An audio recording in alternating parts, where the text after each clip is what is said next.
like to call a meeting to order of this SANDAG Audit Committee, Friday, May 12th at 12:30, 2023.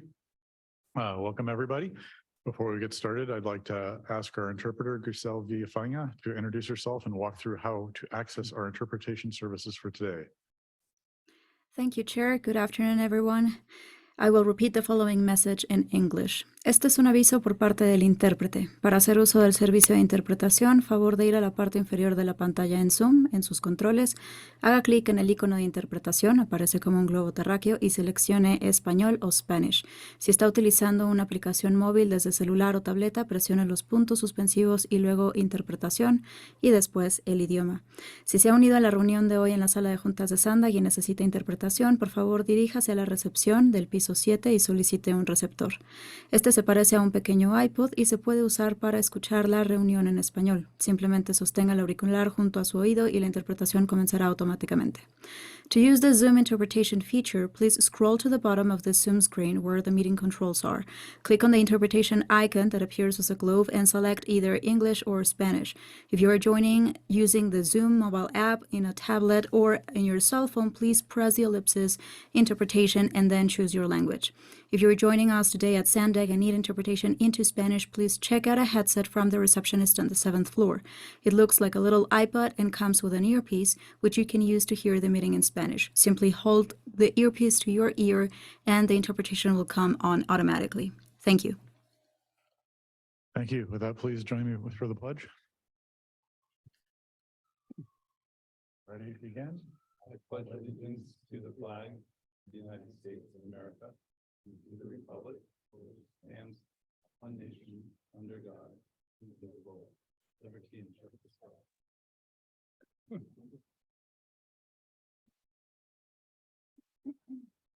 I don't think we need to explicitly do roll call, but Francesca, you'll confirm we have a quorum. Thank you, Chair. We do have a quorum. Okay, great. And with that, we will move on to public comments. I will make a note that we have a very, very long, full agenda today, and most of the items that are on agenda are recurring or ongoing regular topics that will be back before us again. So because of this, I've asked that public comments for all items except for item number 9 be limited to 1 minute. Item number 9 is the main meat of the meeting today, so we will take hopefully our full 3-minute comments there. With that, please, Francesca, do we have any non-agenda item public comments? Yeah, thank you, Chair. We have 2 non-agenda public comments. First will be Blair Beekman, and Blair will be followed by the original draw.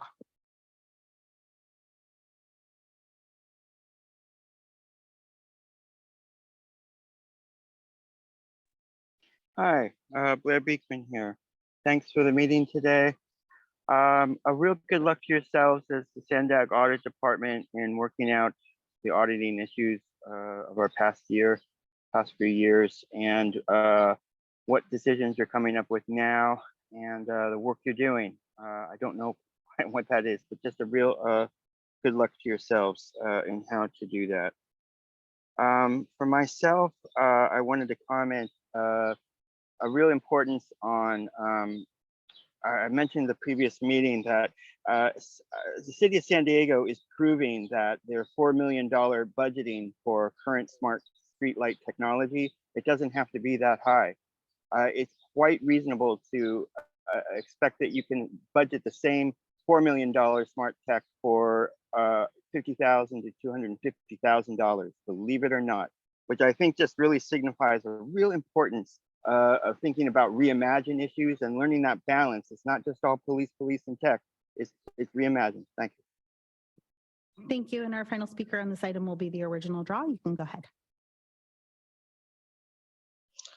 Again, this is the 3rd meeting I've attended today for SANDAG, and I would like an answer as to why you are putting Spanish before English. It makes no sense. I mean, you might as well be speaking Chinese, because where you guys are leading us is into where China is at, which is with the whole social credit score, 15-minute cities, like they're going to dictate everything you do, and maybe you can't buy food if you, didn't follow the rules earlier in the day at a public meeting.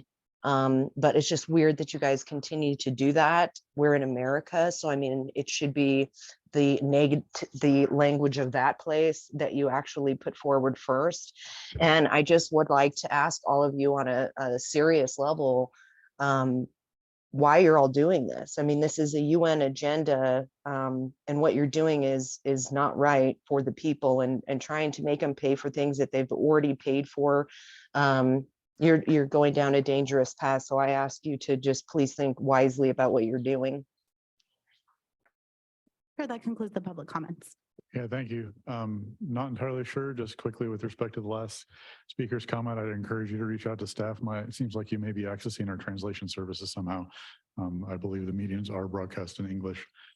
I'm going to move item 2 to the end of the agenda, just for expediency. Ray confirms there's nothing terribly critical that he was going to present, but interesting information. So if we have time, we'll get to it at the end of the agenda. So we'll move on to item number 3, which is the OIPA update.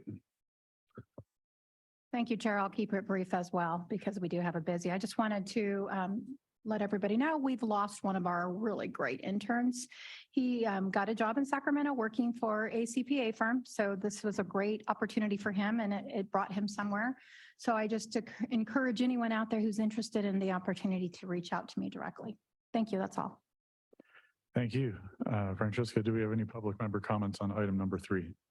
Thank you, Chair. We have no comments on this item. Any board member comments? Stuart. First, Chair, I didn't have any, but I was wondering if you were going to entertain non-agenda committee member comments, or if we're doing that at the end. Yeah. Oh, sorry. I guess we've changed it back. I had previously changed the agenda, so those were at the end. Okay. It looks like it has been it has moved back up to the top. My apologies. I did not miss that the agenda wasn't structured the way I had asked. So if you'd like to make a comment now, feel free to go ahead as part of item number 1. I don't, but I just wanted to clarify. Yeah, okay. I will look to take member comments at the end then, as been as my practice. Great. Okay. But I did have one for the regarding the Mary's update. Could you just give us an update on where you are with the risk assessment meetings that you've been having?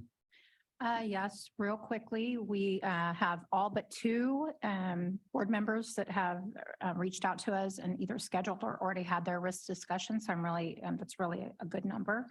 And we've had all but 3 managers reach out to us to schedule theirs, and I've met with 2 of them, 3 of them, sorry. Would you be willing to comment as to whether or not the people you haven't heard from are hard or soft no's, or is it just they just haven't heard from them? They did not respond to our invite. Okay.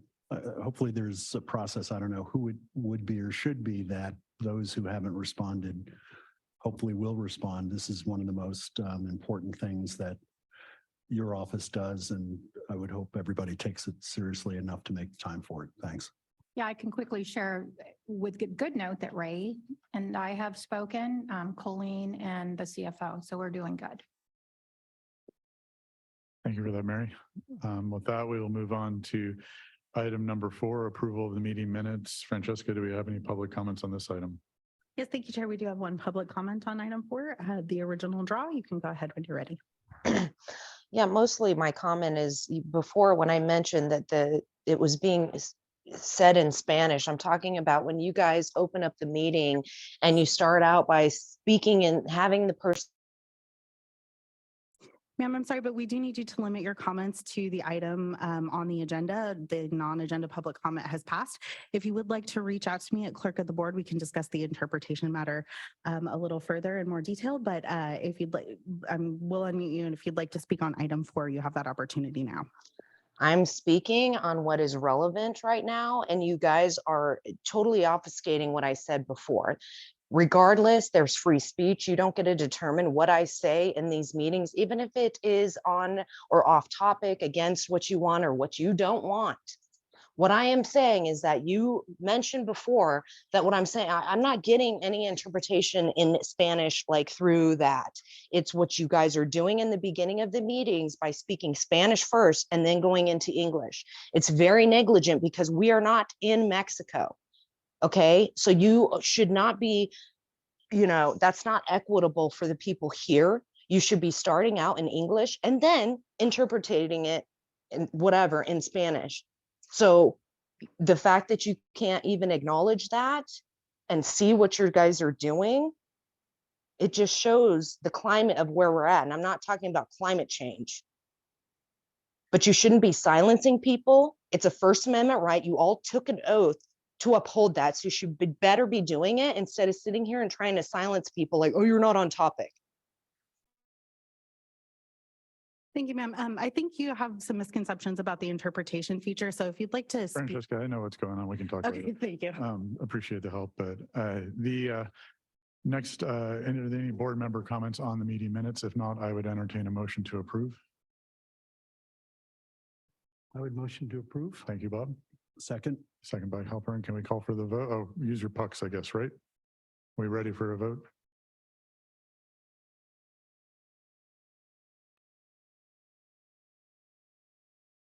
Okay, please vote.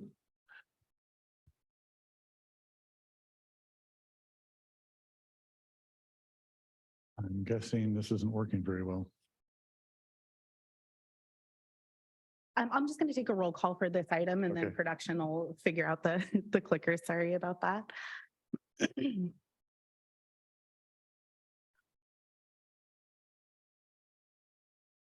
Apologies. Okay. For item 4, Chair Zito, Zito, yes. Vice Chair Drucker, Yes. Public Member Monson, Yes. Public Member Wong Nickerson, Yes. Public Member Halpern, Yes. and that item does pass unanimously. Thank you, Francesca. And now that staff has helped us turn on our voting things, we'll be able to use the remotes in the future. We are now going to go on to the regular agenda. The first item on the agenda is item number 5, which is the update for the contract award for the independent financial audit services. And I believe this one is actually for me to take, which is we have had a subcommittee going for the past several months to go and to select the contract for the next several years for the firms that will do the SANDAG financial audits. We gave an update at the last meeting that we had done a subcommittee had formed, which was Stuart, myself, and then we also asked the IPA Mary to give us as a non-voting member opinions as well. And we had gone and done through a review and we had narrowed it down to actually one firm at that point of the 2 that responded that seemed to stand out head and shoulders above the other ones. And so we did subsequently after that go and interview the firm. And I believe we all unanimously agreed that that firm did very well in the interview and have thus gone and recommended that firm be selected for the financial audits for SANDAG for the contract term. And that firm is Davis Farr. The rest of the details of that are in the staff report. If there are any questions of the details, please feel free to ask. Otherwise, if Stuart and Mary want to add anything, they can. To that. Otherwise, I do think it's worth, again, in the motto of complete and open transparency. It was a little bit of a shock to me, but on this previous Wednesday night, as part of my Solana Beach City Council duties, I actually approved Davis Farr to be the auditing firm for the city of Solana Beach for the next 5 years. And but I was not aware that there was an RFP. I was not involved in the creation of the RFP, and I was not aware that Davis Farr was even a finalist or to be selected until after this activity was finished. So I think it's fair to say I actually view it then slightly as a positive that my staff has confirmed that they like them as well. So with that, any questions? Well, first, any public member comments on this? I think we do have public comments on item 5, the original draw. You can go ahead. I'm going to be on topic, but I want to say that you guys, there's a thick ignorance going on. The fact that you can't figure out what the heck I'm talking about with the Spanish being said when you guys are talking about how people can listen in and how it's going to be translated, whatever. But I would like to know, and what should be audited is the fact that you guys have placed a tax upon people for different things, and it's supposed to be going towards expanding lanes or different things like that. And we know that your plan is that you do not want to expand lanes, but you actually want to reduce them and reduce the driving. So where is that money going? Is it going to be redistributed, reallocated into something else, or will you have people continue to pay a tax for a certain thing that then does not fit your agenda? That's what I'd like to know. But will you ever share that? Probably not, because you know, you guys have to push your climate change agenda. Good luck. Okay, Francesca, are there other public comments? Thank you, Chair. That concludes the comments. Okay, great. Thank you. So again, on topic with respect to the award for the financial firm to do the firm to do our financial audits, any board member comments or questions? Otherwise, I'd entertain a motion to approve the subcommittee's recommendation. So moved. Thank you. We have a second by Bob. Mr. Monson, now that our pucks are on, let's give this a shot with voting with our pucks. Please vote. Hey, it showed up. Excellent.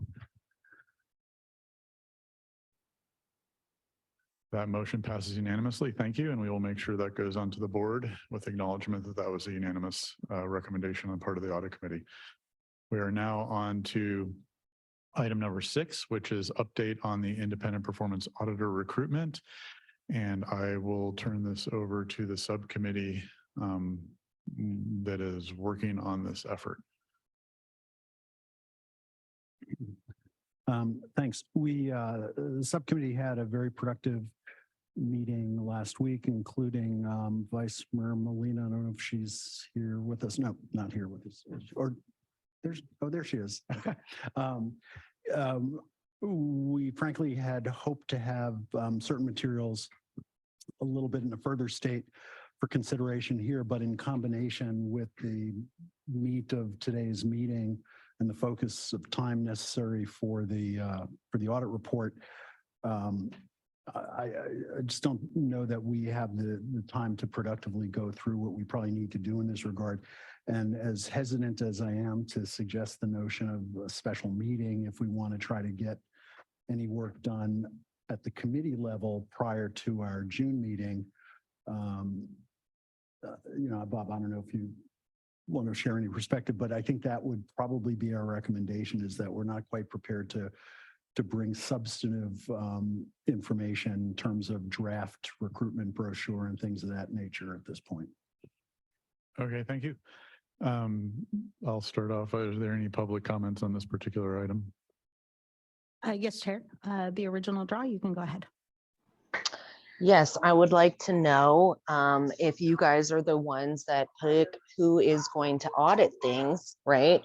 As long as you guys keep it in-house, all incestuous, then your audit will be good, right? It will show that you guys are doing exactly what you need to be, that you are, you know, pushing the things that you need to be pushing. But will it be from an outside source? I mean, you know, all the things that you guys engage in with the people's money, because it doesn't come from the government, it comes from the people. And you sit here and you spend the people's money, and then it gets audited or whatever, you know, by probably some special interest group or something that, you know, you guys are going to pat each other on the back.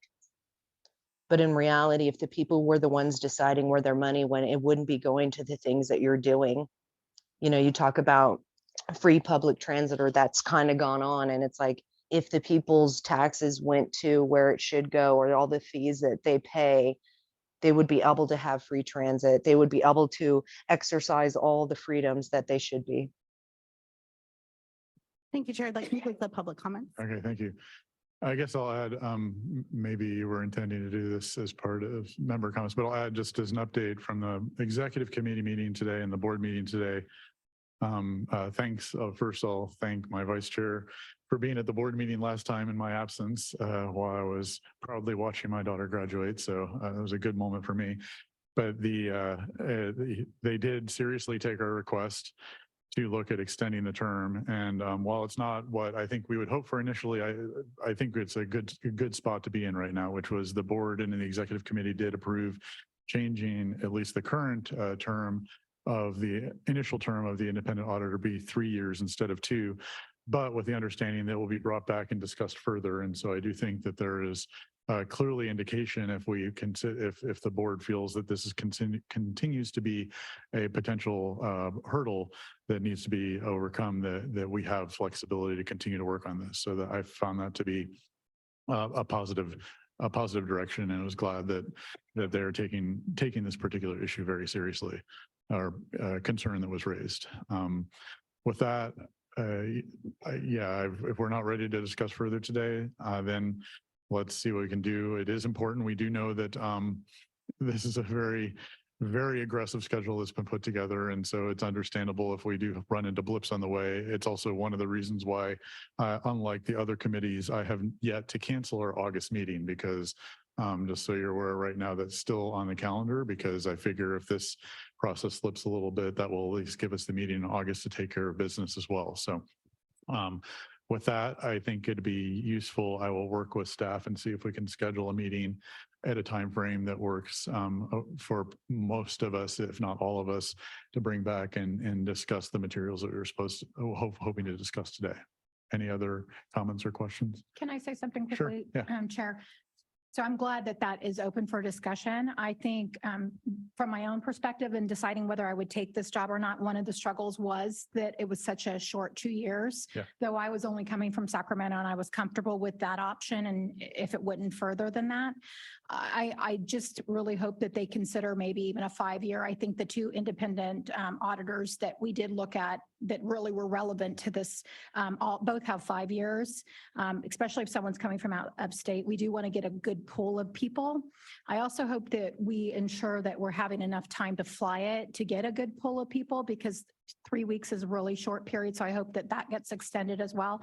And I just wanted to say I'm really appreciative of you two taking your time and effort on this.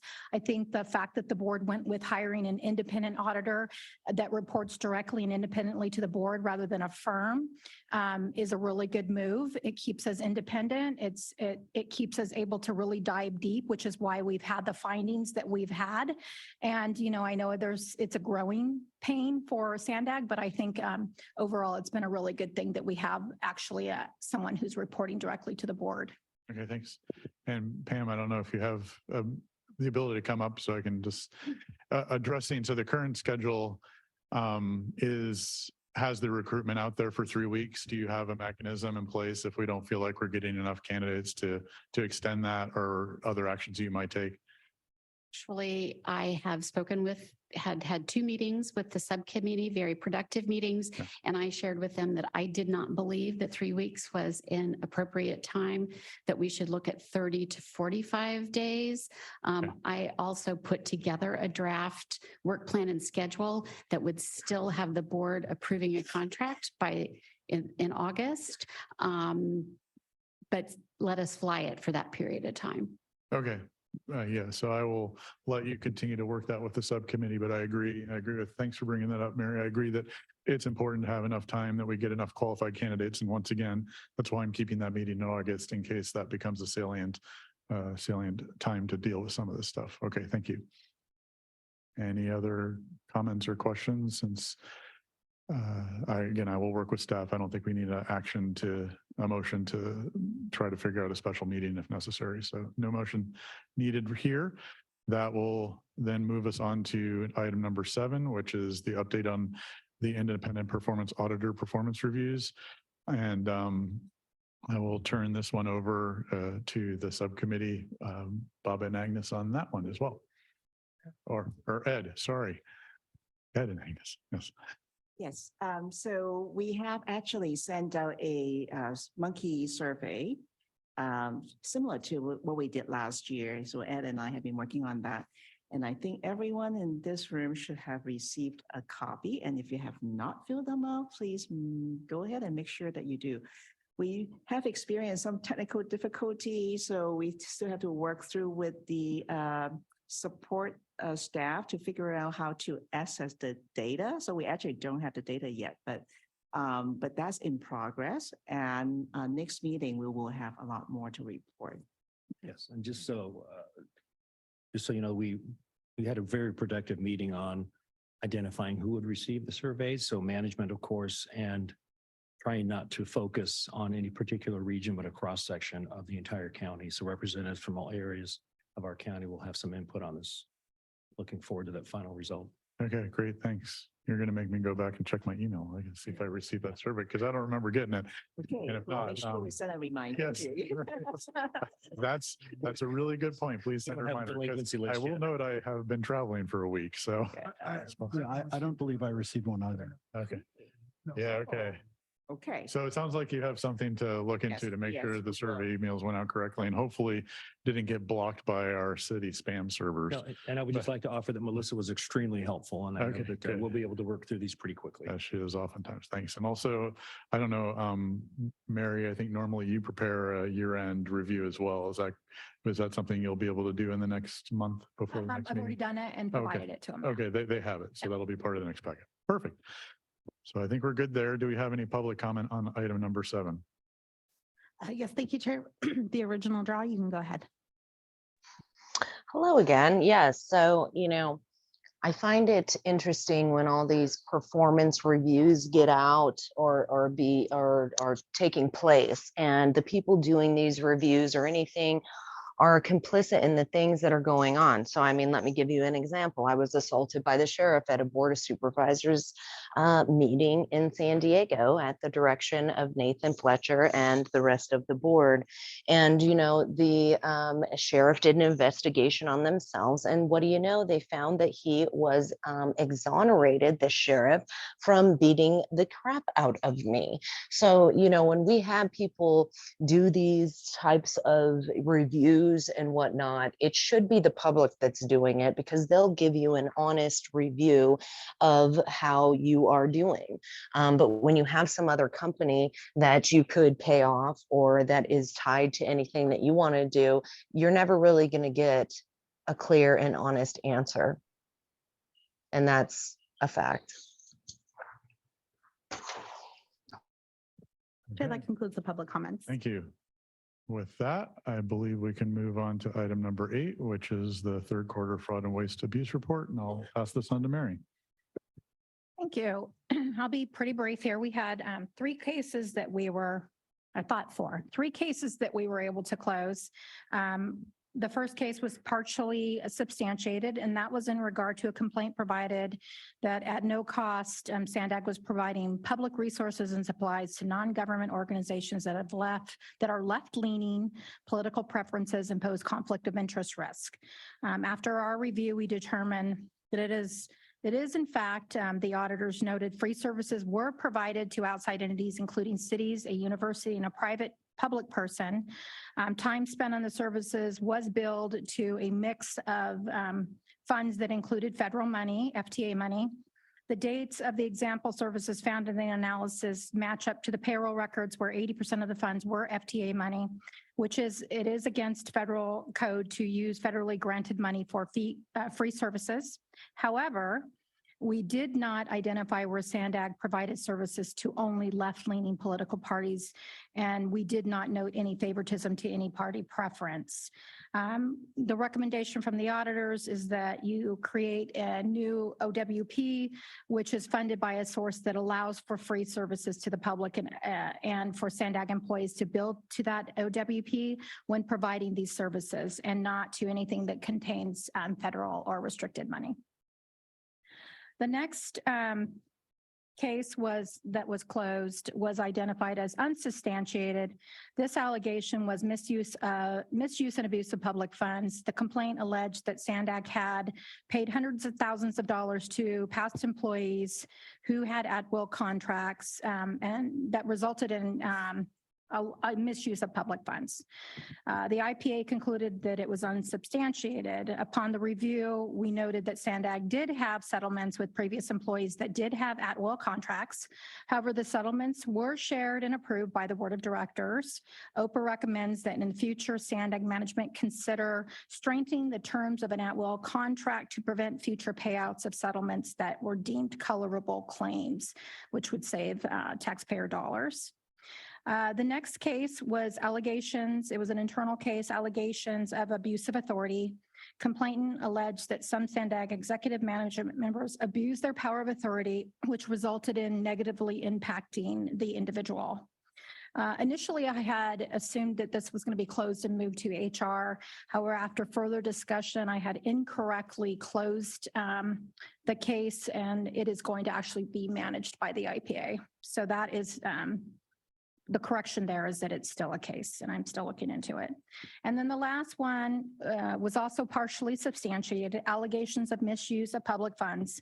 The complainant alleged that SANDAG's management was reimbursing employees for travel to San Diego who lived out of state or worked remotely. We do offer a remote schedule as long as you're able to perform your duties. However, that is a privilege and should not be reimbursed at the cost of government, but rather the employee should incur that cost. So we did have a conversation with management. They resolved the matter. There was no impact. There was no dollars spent prior to that. So we were able to catch that. They reviewed the contract. They created a different contract, which clearly stated that the employee would not be reimbursed for any travel. We also went back and looked and identified that there was no travel reimbursement for that employee. And that's all. Currently, we have 8 cases open. I think at the beginning of the year, we had 14. So we're doing well. Okay, thank you with that. Yeah, on the last one, I did have what's hopefully a quick question, which is I assume that the prohibition of being reimbursed for travel, specifically coming back to San Diego. If this employee is asked to fly to France or to Germany for business, they would be reimbursed for that travel. I Yes, assume. they would be under the GSA rates. That was GSA another rates, thing. yes, It right. was outside of the GSA rate. Right. So definitely employee, if it's on work related and it's not relating to come back to San Diego to do their Right. meetings or whatever, they would be reimbursed according to the handbook, employee handbook and travel. Right. Okay, thanks. Do we have any public comment on this item? Thank you, Chair. We do have one public comment in the room. Tim Bilaashka, you can go ahead when you're ready, and Tim will be followed by the original draw. Hello, committee. Thank you for your hard work and your comments this morning at the meetings. I kind of feel like it was a wrestling match more than anything else. And the speed you're doing this is great. To my work in computers, the databases we create now hide data. And I'm certainly not an accountant and I don't know finance. And I consider auditing even a higher level. So kudos and keep going. I did send my comments in a letter email this morning to the clerk, and I hope it gets forwarded. And rather than just regurgitate those, perhaps I would ask committee members to glance at it. There are some specific issues that I would like to see some movement in the future, maybe. But no one take the time here. Two, my cohort, public person, original draw, I think 70% of the SANDAG funding is from the federal government and 30% is from hard-won grants, I believe. So there's no city or local money going into it. And I'd like to see news articles about audits coming out after the reports are issued rather than before the reports. I'm so sorry, but your time has expired. Thank you. The original draw, you can go ahead. Yeah, to the speaker before me, what I was talking about is that the federal and state government money comes from the people paying taxes. It doesn't come from them. It's supposed to come from them. In the Constitution, the government is the one that's supposed to pay the tax, but they're faking it out and making the people believe that they're the ones supposed to. So they're spending the people's money. And that's what I'm talking about. And then I wonder, when you guys are talking about these employees, are you going to then kind of incentivize them to come into the county and work when you bring in this vehicle miles travel tax and not make them pay it? You know, it's like the things that you guys do for certain people, it's not equitable. And you talk about equity and all of these things and you want to do that like across the board. But when you give certain people incentives and then you like punish other people in your tactics, it's foolish. So like think about what you're doing, because it's not in the line of what is right. Chair, that concludes the public commenters. Thank you. Any board member further questions or comments on this item? Stuart? Thank you, Chair. Mary, could you just update us with regard to staffing of a certified fraud examiner within your office? You're looking at her. Right. So, but my recollection was, is there a budget request, or is there, I mean, and also with your retiring, one of the nice to haves of our recruitment for a new IPA will be that designation, but we'll have to consider whether it needs to be a must have as opposed to a nice to have. If it turns out that there's a great candidate who's not a certified fraud examiner, unless there's been a budget request, unless it's been approved as part of the budget, we'll then have an office without a certified fraud examiner going forward upon your retirement. So, a lot of CPAs, including myself for many years, even prior to my CFE, did fraud investigations. So there are CPAs who just don't have the certification. It certainly helps and supports that, but there are a lot of CPAs who do fraud examinations. But with that being said, I have taken into account this, and we do have quite a robust fraud, waste, and abuse hotline and reportings. And probably at least 5 of them will remain when I leave for sure. But I'm working with both Doug and Mike and training them on investigations. And also they are preparing to take the CFE in July, I believe, both of them. So hopefully we'll have 2 CFEs on staff. Great, thank you. Thank you for that. Quick question, Yeah. Chair. Mary, regarding that first case that you illustrated with the bias and the funding, can you clarify for me, was that something that you had previously reported would be an investigation, or is this yet another one? No, that was reported, I believe, Was it last year? I think? November. Yeah, it was earlier last year, and we do take it based on priority and also what we can get done, looking at it and going, okay, we can get this pretty quick. So it was a pretty quick, we had the ability to review it pretty quick. In fact, Doug worked on that case. And so it was reported last year, and I think around, well, no, it was this year. December. Yeah, December, and we've closed it already. So we did find it. And I think the issue was, there was definitely no party preference. Sure. That was very obvious. We didn't find anything like that, but we did find that, there was a commingling of the funds. I mean, the funds were in a mixed OWP, which then created that issue with federal funds. So I think somebody looking at it without that intimate knowledge could have their own perception and draw a conclusion. Oh, yeah. Do we have a recommendation for a policy position? I don't want to paint us into a corner with absolutes, but some safeguards. It's actually an easy fix. I mean, one, we should develop a quick policy. It could be as much as 1 page when we are going to provide these services and under what conditions, and definitely time limits on how much we're going to spend doing that. But then it also is that just creating a separate OWP for it that doesn't have any of those restricted funds in it will solve the problem. Okay, thank you. Mhm. Thanks. Any other questions, comments, thoughts? Okay, thanks for that. I was glad to see that that we're keeping up with it.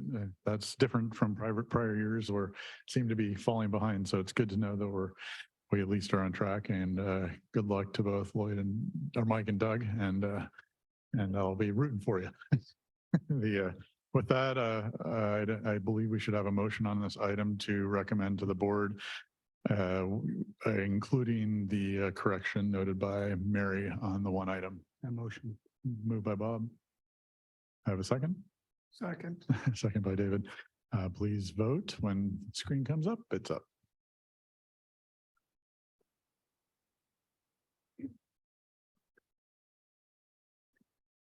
And that passes unanimously. With that, we are now moving on to item number 9, which is the audit for procurement, operational and system control audit report on the contract side. I did want to start off by Just putting in a couple of contexts. One, at this point, my intention is to, because this is a substantial topic, move public comments back to 3 minutes. So if staff was catching that in case public comments want to be heard on this. And then two, just with how I see this running for now, we will go ahead and start as usual with the WIPA presentation and follow that with the staff management presentation. And then I intend to take public comment after that. And during that period, it's certainly fine to go in and ask a question if you want a clarifying question or trying to understand something a little bit, but I would ask to try to keep it to a minimum. One, it's important that we get the whole picture before we dig in too far. And two, so if I start seeing us to wander off into discussion of some sort, I'll probably try to cut it off just to keep things moving and then have the real meat of the discussion at the end. So once we're done with those 3 items, I'll kick back in and discuss how I can see the going through the rest of this report should work from my perspective as well. Any concerns, thoughts? Sound good to people? Okay, with that, I'll turn it over to Mary. Thank you, Chair. So our suggestion, because it's got many findings and many sub-findings within those findings, we recommend that we pause for quick questions after each of the findings, if we can do that. If it comes, we just find that it's going to be more beneficial because by the time we get to the last finding, the first finding questions will have been lost. So maybe quick questions that way. Yeah, I'm fine with that. As I said, although it's, again, I'd like to keep it focused on clarification question because, you know, once again, since management won't have had their presentation at that point, some of the things that we're involving with management may not be clearly understood and it would be beneficial for them to be able to chime into, but let's see how it goes. Thanks.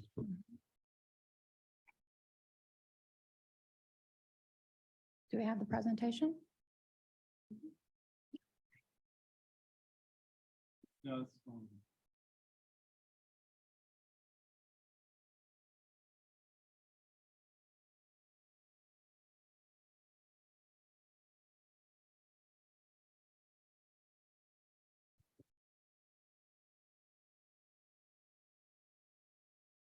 Is this it? Okay. So are we not controlling it ourselves? Do we just need to say next slide? Yeah, it might be easier for us to.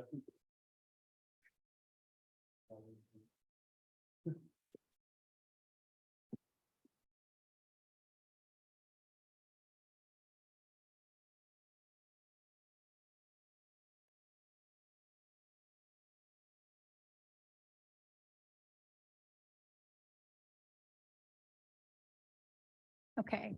The scope of the independent performance auditor audit was for the period of July 1st, 2017 through June 30th, 2021.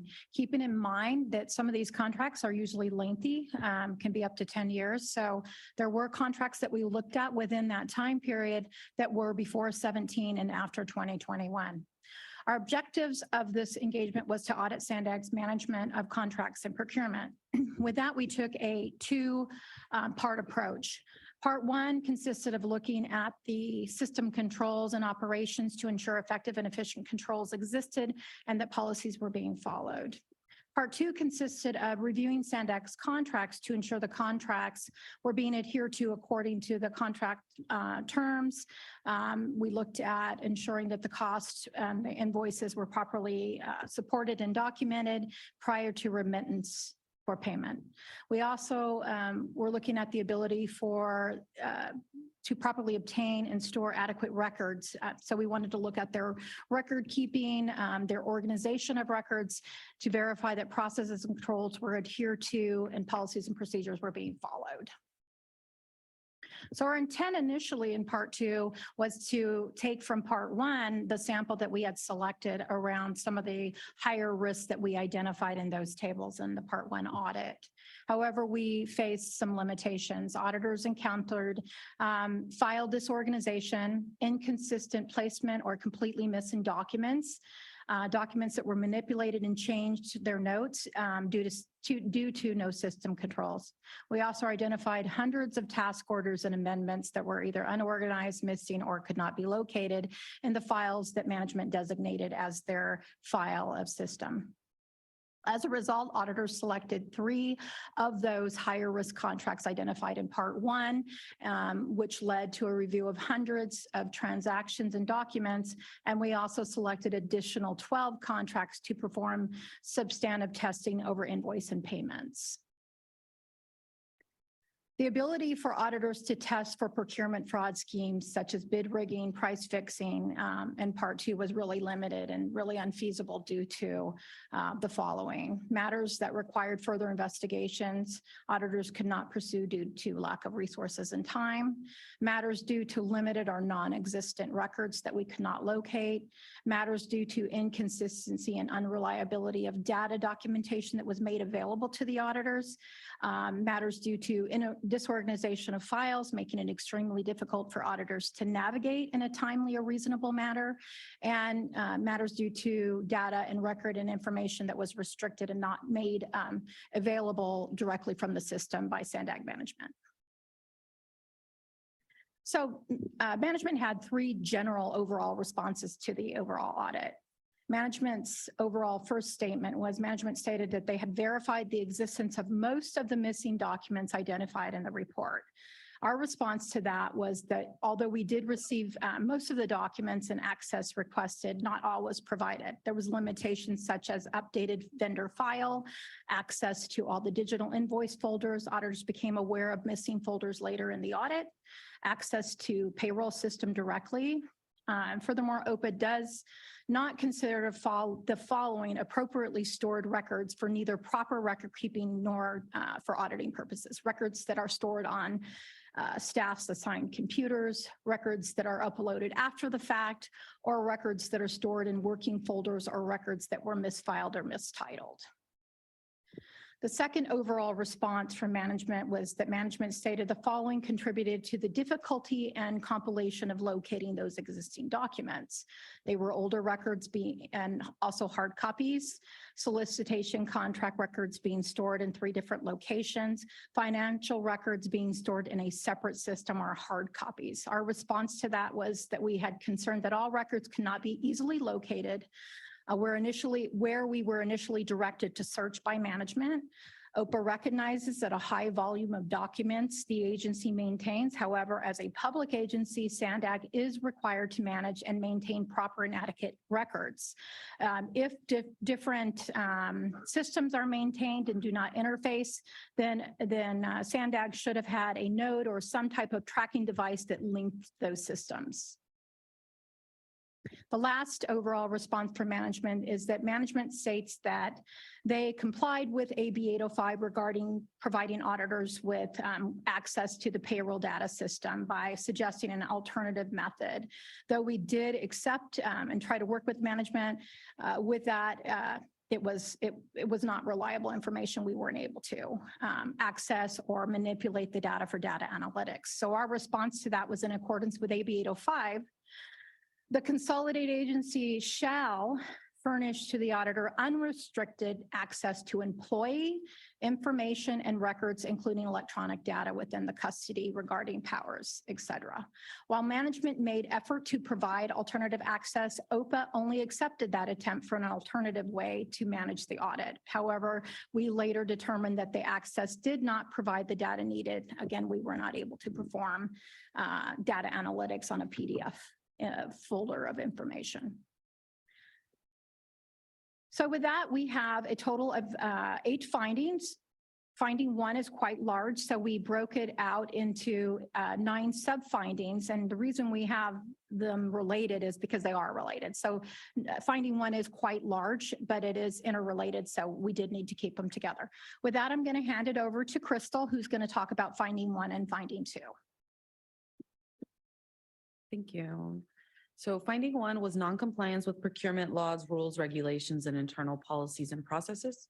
This includes sub-findings 1 through 9 that I will walk you through individually. So auditors reviewed 2 solicitations, 3 contracts, 61 task orders, and 137 amendments. The 2 solicitations reviewed had a combined capacity of $379.5 million and awarded contracts to some of the vendors that we identified in Part 1 of the audit, as well as others. The 3 contracts that were reviewed were for vendors XZ and AA. The review of the procurement transactions required that we look at the executed documents as well as the approval packages for the requests, which would have included records of negotiation, requisition forms, independent cost estimates, if those were applicable, and determining if competition and board approval was required. Management's overall response to this finding was that SANDAG complied with the pertinent and operative procurement laws, rules, regulations, and policies and processes. The OIPA disagrees. While the audit report references current regulations, manuals, and standards, most of them were applicable to the transactions identified. An example of that is the FTA circular that we cite throughout the audit that was applicable since 2013. Subfinding 1 under this finding is individual evaluation score sheets and notes for solicitations were missing or insufficient. So during the review of 2 solicitations, auditors identified that the individual score sheets and notes for evaluation panel members during the shortlist and interview phases were missing from digital records. The auditors only identified the combined matrices and notes, and these are combined by contract staff. Auditors later located hard copy records of the individual score sheets, but not all. So for one solicitation, some hard copy score sheets were still missing, and for both, the notes were minimal or non-existent. And an example of that was for a short list, there should have been 105 individual forms, and for 13 of the forms, there were minimal notes. 57 forms had no notes at all, and 1 form was missing altogether. So there was no scores, no notes provided individually, but we did find the scores on a combined matrix. The recommendations around this subfinding include creating procedures and updating forms for the procurement solicitation participants to follow so that they understand their responsibility around completing scores and providing notes, as well as creating a procedure and providing training to the contract analysts for the solicitation evaluation process.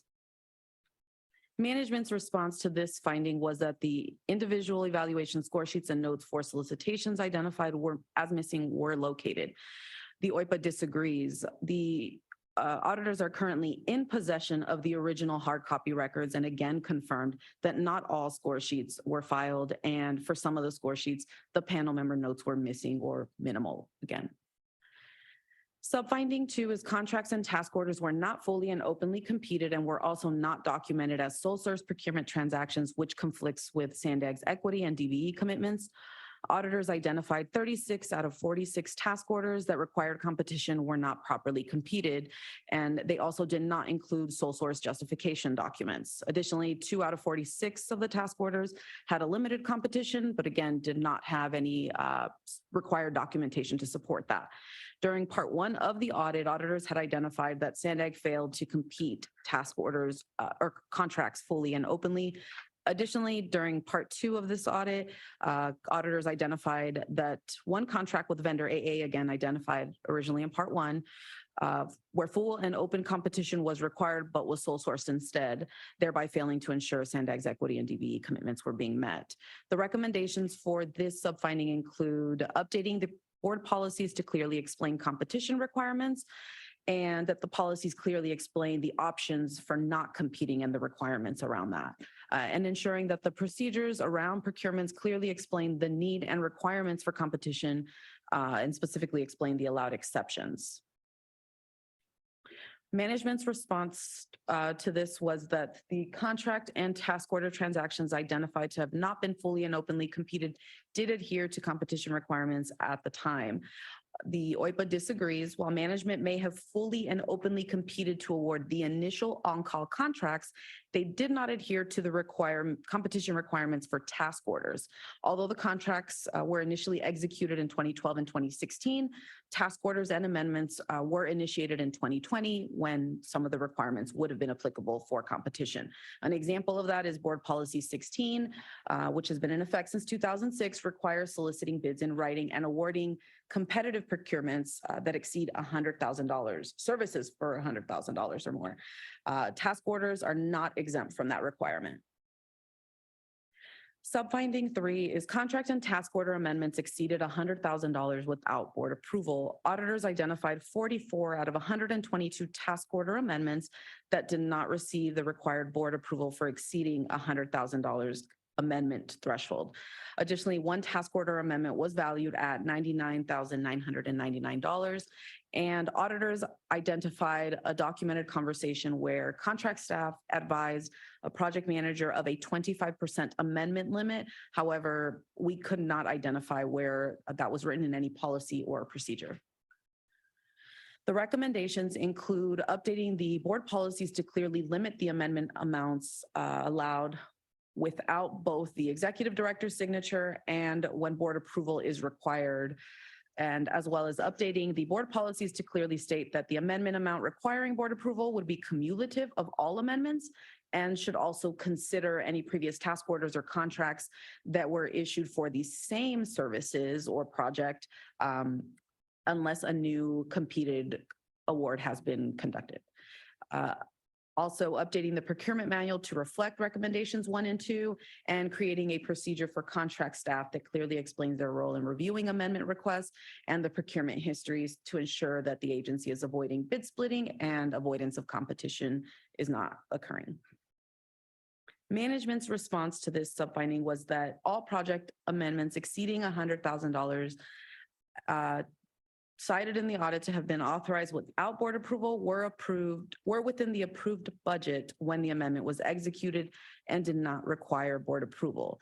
So while the OIPA acknowledges management's interpretation of the board policies, OIPA determined that both Board Policy 16 and the Procurement Manual do not clearly address the rules or limitations around amendments to contracts or task orders beyond the original awarded amount. While in this case, SANDAG is adhering to their own policies, the policies are concerning as they allow for management to authorize continuous amendments to contracts as long as they are within the project budget, not contract budget. And to explain that, the project budget is defined as what is approved in the annual budget book that's presented. And the contract budget would be specific to what's actually executed in the contract. This means that a contract can be initially awarded for $1 million and then later amended to 5 million or 10 million without board approval as long as the amount is within the board approved budget amount, again, from the budget book. Subfinding 4 is contracts, task orders, and amendments were retroactive. During the review, auditors identified 17 out of 201 procurement transactions had been retroactively dated. Amendments were retroactively dated to authorize changes after the contract and task order had already expired, making them invalid when considering their execution date. The recommendations for this subfinding include updating the board policies to address retroactive procurements and to restrict or limit them, if allowing them, to clearly limit the circumstances under which they're allowed, creating a tracking system or method for expiring contracts and task orders to ensure customer department awareness for planning needs, updating the procurement manual to follow the recommendations that we've just said, creating a procedure for both departments and contract staff to explain the roles and responsibilities around retroactive procurement requests, and that the contracts department provide training on appropriate planning efforts and expectations for project managers and departments. Management's response to this subfinding was that retroactive transactions are not prohibited nor disallowed, and that the issuance of retroactive agreements was consistent with applicable laws, rules, regulations, and policies.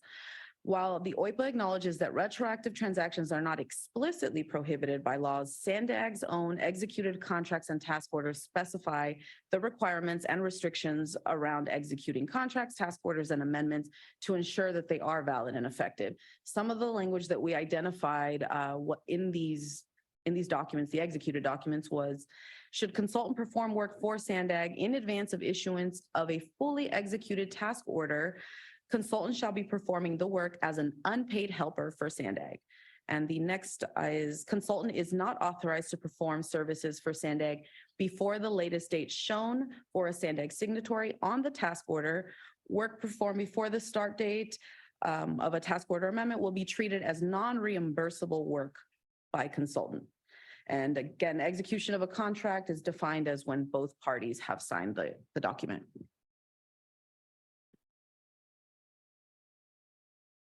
Subfinding 5 is contracts, task orders, and amendments were missing approval documents. During the review of 201 transactions, auditors identified the following approval documents as missing. 13 transactions were missing requisition forms, 14 transactions were missing the independent cost estimate, 76 were missing the records of negotiation, and 67 were missing the cost analysis. The recommendations include updating the procurement manual to clearly explain the required forms for procurement transactions, creating procedures for staff on requiring forms from departments or project managers and how to review them for completeness and compliance. Management's response to this subfinding was that in all but one instance, the missing approval documents identified were not required. The OIPA disagrees. While the original contracts, again, were awarded in 2012 and 2016, many task orders were issued after that, and they were issued when the procurement manual would have been applicable. Auditors took into consideration that time-only extensions did not require an independent cost estimate or cost analysis, and therefore any of the transactions noted to be missing those documents would have required those forms. The OIPA is also concerned that for the located records, they could not be easily located originally by the auditors in the locations identified by management. Subfinding 6 is contracts, task orders, and amendments were missing signatures. The auditors identified 8 out of 201 transactions on executed documents that were missing the required Office of the General Counsel's signature where the scope of work was changed. The recommendation for this includes updating Board Policy 17 and the Employee Handbook to create more internal controls to include clearly limited parameters around procurements by including the Office of the General Counsel in all transactions to ensure risks are mitigated. Management's response to this subfinding was that the missing signatures identified were not required or were provided. The OIPA acknowledges that the delegation of authority policy allows for certain procurement transactions to be authorized without OGC signature for low-risk transactions. However, the policy does not define low risk. No policy could be found that explains the determination of low risk, only that senior staff decides this. Additionally, the OIPA is concerned that management considers the review and approval from senior staff equivalent to that from the Office of the General Counsel. Subfinding 7, inadequate justification for contract and task order amendments.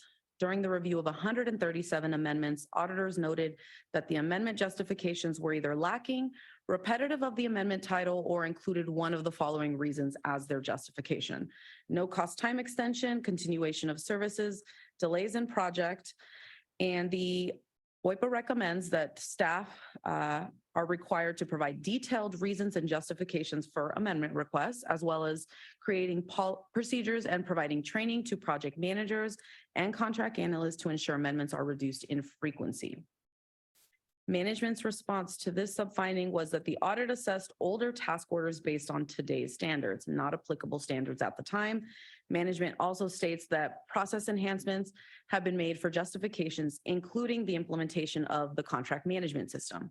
So the OIPA disagrees. Although the contracts reviewed were originally issued in 2012 and 2016, many of the task orders and amendments were executed after that, when the procurement manual would have been applicable. Additionally, many of the procurement transactions identified originated in the CMS system and also included insufficient justifications. The CMS system does not require that justifications be sufficient. It only requires that an entry be made in that field, and contract staff are actually responsible for reviewing the justifications to ensure sufficiency, which has not been occurring on a consistent basis. The subfinding 8 is missing task order records. Auditors identified 8 out of 61 task orders that were missing from both SANDAG's SharePoint system and the contract management system.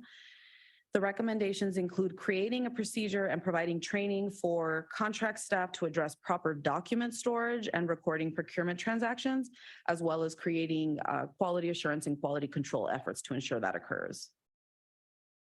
Management's response to this subfinding was that the task order records identified as missing were either located by management or that the task orders were canceled prior to execution, making the issue moot. While the OIPA acknowledges that management either identified the task orders as canceled or located them, OIPA is concerned that the official records do not accurately reflect the status of the task orders. Management is responsible for maintaining accurate and complete records, which should include notes or a memo to document when a transaction has been canceled or voided, which was not the case. Subfinding 9 is contract has conflicting contract dates with no clear explanation of applicability. During the review of a vendor AA contract, vendor AA was identified in part 1 of the audit. Auditors identified 3 contract dates, 3 different contract dates, and the dates were listed in 3 different areas of the contract and did not clearly state when one or the other applies. This included the effective dates, period of performance dates, and ordering period dates. The OIPA recommends that staff update contract templates to define the various dates specified and to update the contract templates to ensure consistency when referring to the dates and clarify when each date applies, as well as updating the templates to ensure they explicitly define if task order terms are allowed to exceed the contract expiration date. Management's response was that SANDAG's contract templates were updated in 2018 to clarify this, and the OIPA acknowledges that management has since updated their templates. Any questions on this finding and sub-findings? No?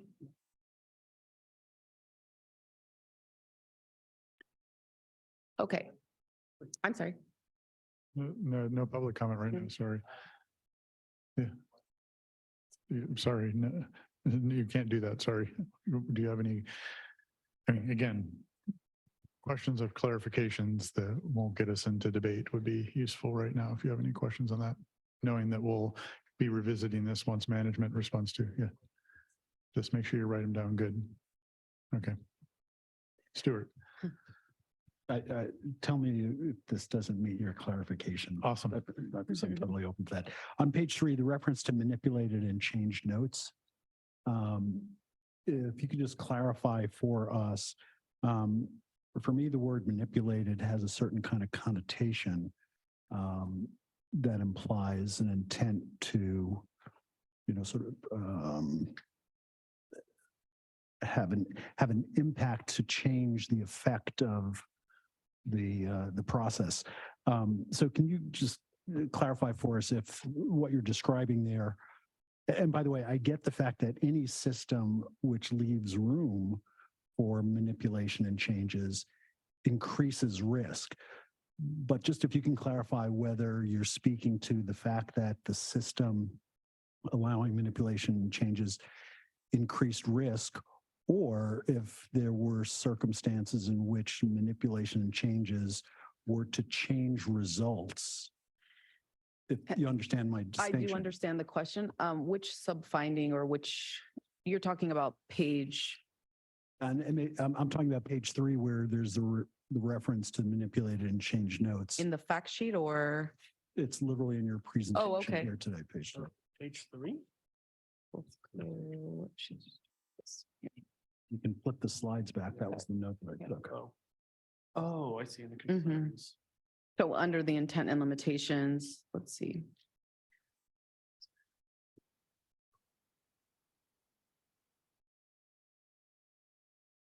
Were you talking about? So Bullet point 1. there were instances where we encountered record where we could see that changes were made. The documents were actually recorded that way. So it showed what date a change was made, and changes were sometimes made by management to correct something or change the meaning of something. And yes, it could, in some cases, that is correct. It would have changed the situation, the procurement, the requirements, I guess. Gotcha. Okay, that's helpful. Thank you so much. But I think also, Stuart, it is in fact a concern, and I think this will be addressed with the new ERP system, that you can make changes after the fact within the system.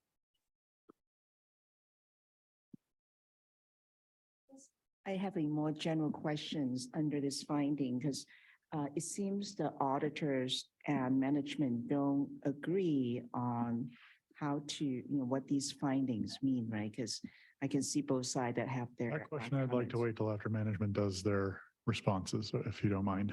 Okay, Okay. all right. Thanks. Chair. Yeah, Bob. One question, I think this is clarification, and hopefully you're going to be able to answer this. Auditors never look at 100% of the documents. They simply don't have that time, staff, ability to do that. In the case of this audit, can you kind of give me a general percentage of the contracts, solicitations, task orders, amendments that you did look at in comparison to the entire population? Can you do Now, that? that's hard to answer for many reasons. But we did look at, as we said at the very beginning, 201, was it you guys, 201 transactions? That's then we what did- we looked at. Yeah, that's so what we get have into our detail. The findings. thing is once we got into one contract, there was hundreds and hundreds and hundreds of documents. And some of them, in addition to that, were missing, like we couldn't find certain things, so it was beyond that. It wasn't organized or filed in a manner which we could easily just go to and follow the link from one step to the next throughout the contract process. And SANDAG has got hundreds of contracts on top of that. So yeah, the population is large. So we can't answer that. I'm sure, I don't even think it's possible to answer it, even if we went back and looked. Bob, also one of the findings that we're going to discuss later, it does have some information about like the volume just for one contract of what was included. That might kind of give you an idea of what the effort that was required in just looking at one. It varied depending on what we were looking at and like what we considered a transaction or just a contract. So. Thanks.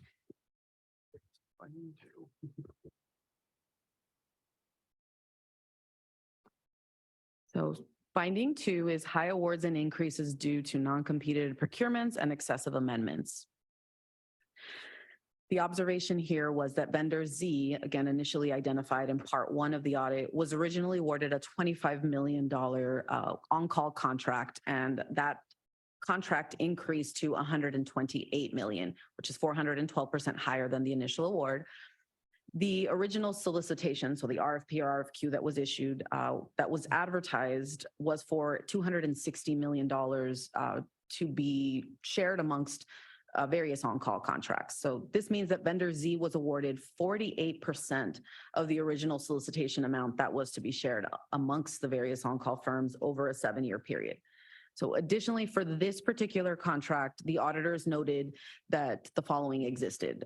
7 contract amendments were issued, 3 of which were to increase the contract amount. A total of 38 task order amendments were issued.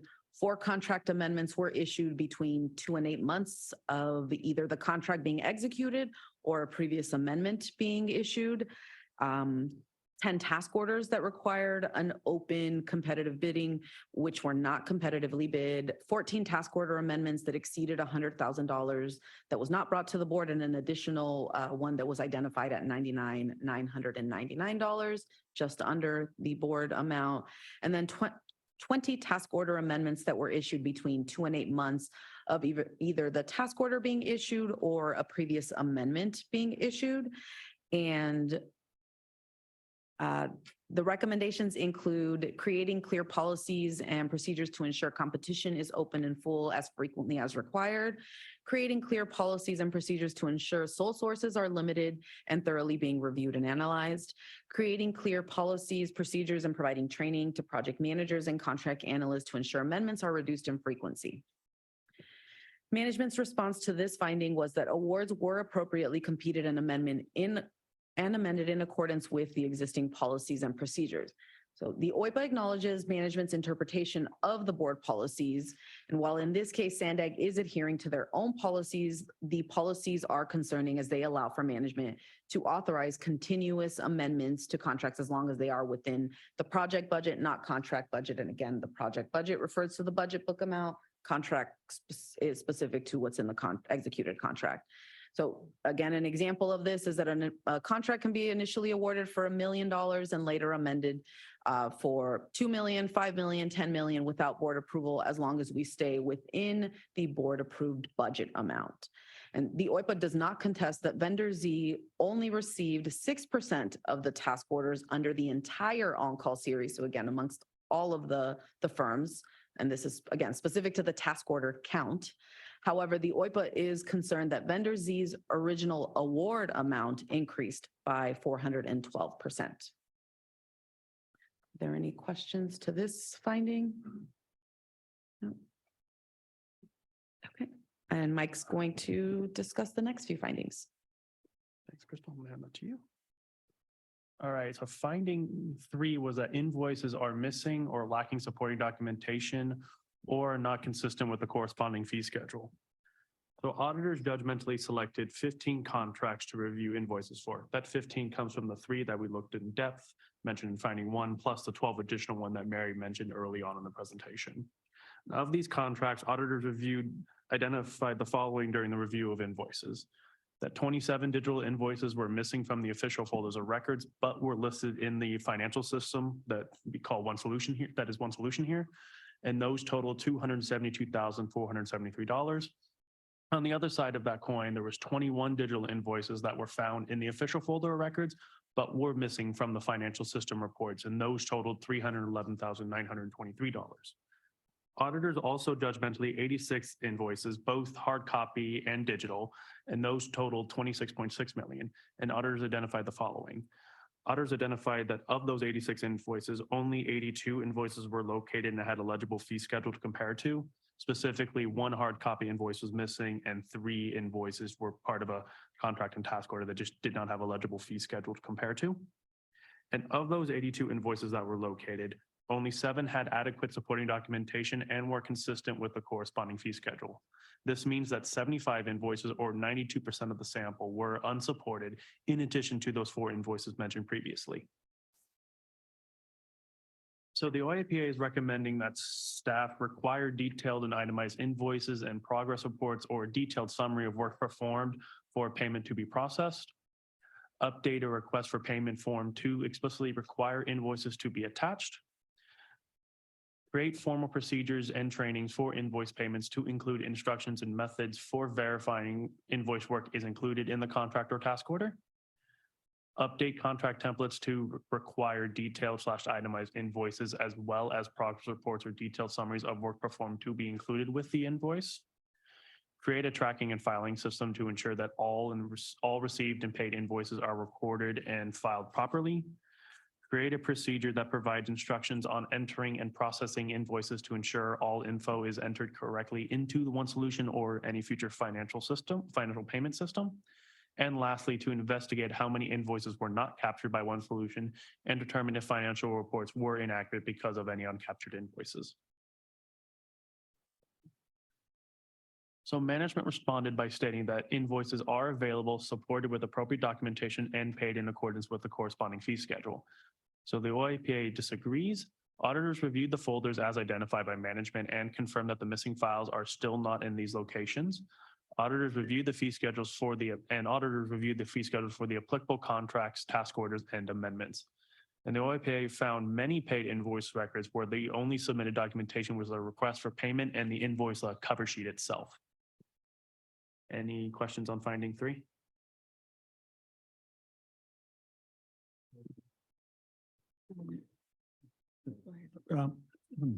Again, I think this is clarification.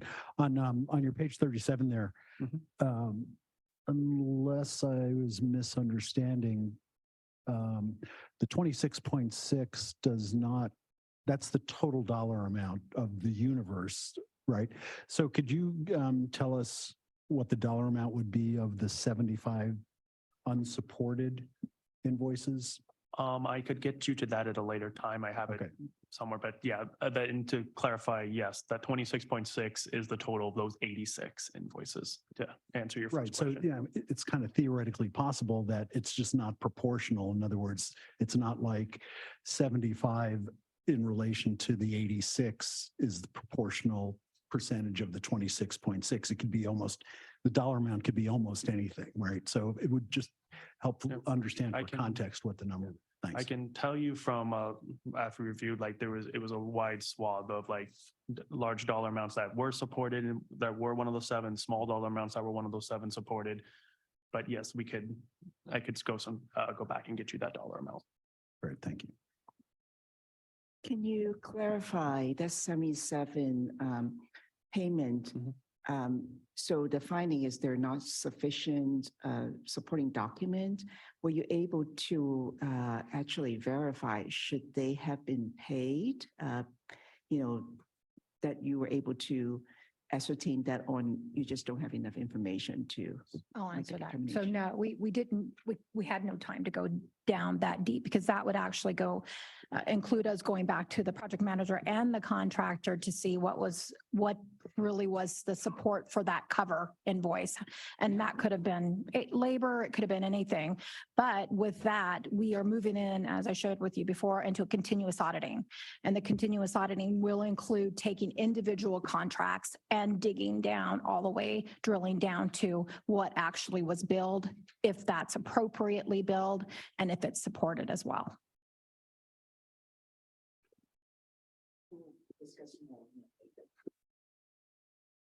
All right, if I can, this is a borderline clarification question, but would the pursuit of whether or not those payments should have been made be something that your office will do as far as follow-on work? Oh, yes.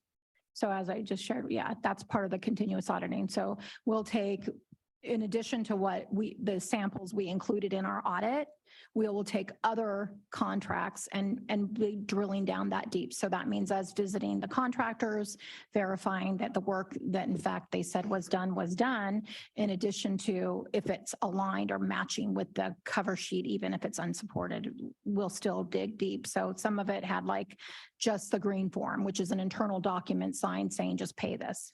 And then some of them had the green form along with just a cover invoice that says pay this amount with no support as to what that amount consisted of. So again, for clarification, the continuous auditing won't be solely for go forward projects. It will also be to look back Yes. at this specific area. Both, Great. yes. Okay. So thanks. we will follow up on what we found that was missing to see if it was thoroughly supported and sufficient, including going to contractors and verifying that those actually should have been billed, in addition to taking current contracts that are being billed now and looking at those. All right, on to finding 4. Encumbrances are not recorded upon award or execution of a procurement. So auditors observe that staff does not encumber the awarded amount at the time of award or execution of each contract and or subsequent task order or amendment. The encumbered amount in the financial system was less than the value of either the contract or the total of all task orders. Government accounting requires that the full contracted amount by fiscal year be encumbered, and encumbering obligations helps to prevent overspending of a contracted amount and is used for real-time budget tracking. So the OIPA is recommending that staff create procedures that clearly identify the contracts departments and finance department's roles and responsibilities for encumbering, as well as step-by-step instructions for each department. Provide regular training to each department on their assigned roles, responsibilities, and procedures. Create a streamlined process where both departments are communicating regularly on updates or changes to the encumbrance process and ensuring that their procedures align. And lastly, create a process and tracking system or method inclusive of both those departments for internal controls to ensure all encumbrances are processed upon execution of a contract or task order or amendment. So management responded by stating that this finding assumes that SANDAG is obligated to pay the full contract capacity for services at the time of the executed procurement. Management also states that the full value of an encumbrance does not need to be recorded at the time of contract award or execution. The OAPA disagrees.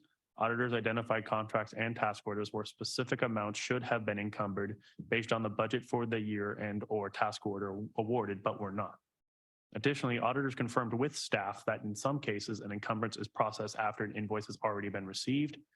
And while the OIPA acknowledges that informal procedures had been created, these procedures include the use of CMS and One Solution, both of which have been found to be unreliable. Any questions on finding 4? All right. So on to finding 5, weaken internal controls due to excessive delegation of authority granted by the board of directors to staff to govern agency oversight. When SANDAG Board Policy 17 was amended in 2019, the General Counsel removed stipulations that clearly restricted bid splitting, making it easier to manipulate the requirements without the board's knowledge. Removal of the language from a board policy does not change the requirements to adhere to law, rules, regulations, or best practices. Auditors noted the following examples of non-compliant procurement actions and transactions which conflict with proper internal controls. Not all procurements that required open competition were properly competed, but instead management opted to sole source some of them. Not all sole source procurements included required sole source justification documents. Contract and task order amendments were authorized without required board approval. Procurements were retroactively dated, missing required approval documents, and executed documents were missing signatures. Justifications for amendments were inadequate or missing. Task orders were missing from the records, and one contract had conflicting dates within the executed document. So the OAPA is recommending that staff update Board Policy 17 to clearly restrict bid splitting, update Board Policy 17 to limit the executive director's authority on approving agreements to only allow emergencies and or urgent need procurements. Both emergencies and urgent needs should be clearly defined and in accordance with applicable laws, and reducing the delegated authority back to 100,000, bringing balance of governing oversight back to the board where it should be. Update the delegation of authority by executive director policy to align with the recommended changes to Board Policy 17 and current Board Policy 41 by creating more internal controls to include clearly limited parameters around contract amendments and task orders by including both the OGC and or finance departments in all transactions to ensure risks are mitigated. And lastly, updating the procurement manual to restrict and or clearly limit procurement transactions and actions that conflict with proper internal controls to include some of the examples listed in the finding. Management responded by stating that SANDAG's delegation of authority granted by the board to the executive director is appropriate and does not result in weakened controls. The OAPA disagrees. Auditors have found examples of weakened controls throughout the audit. And additionally, past audits conducted by the OAPA have also shown that many of SANDAG's overall control environments have weaknesses. Any questions on finding 5?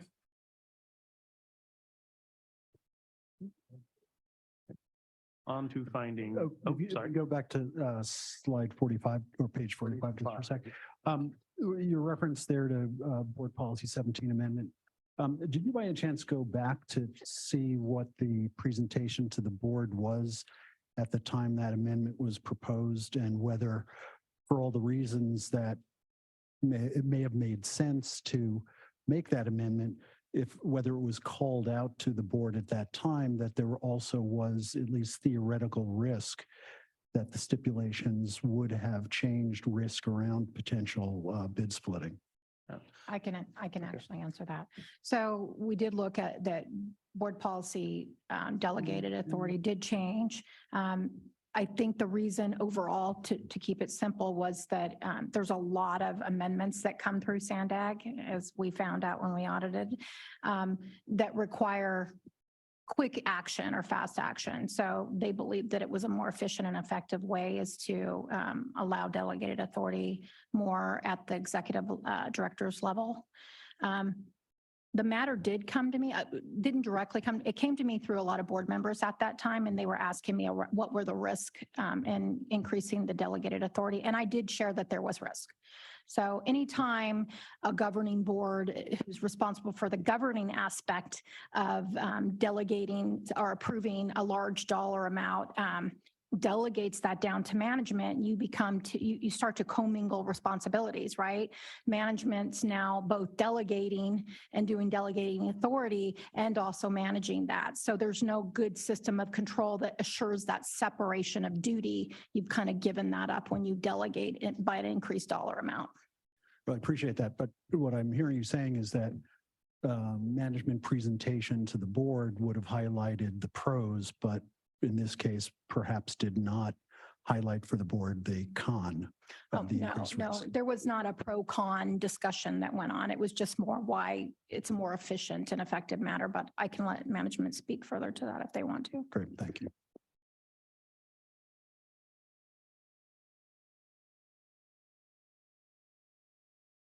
Sorry about that.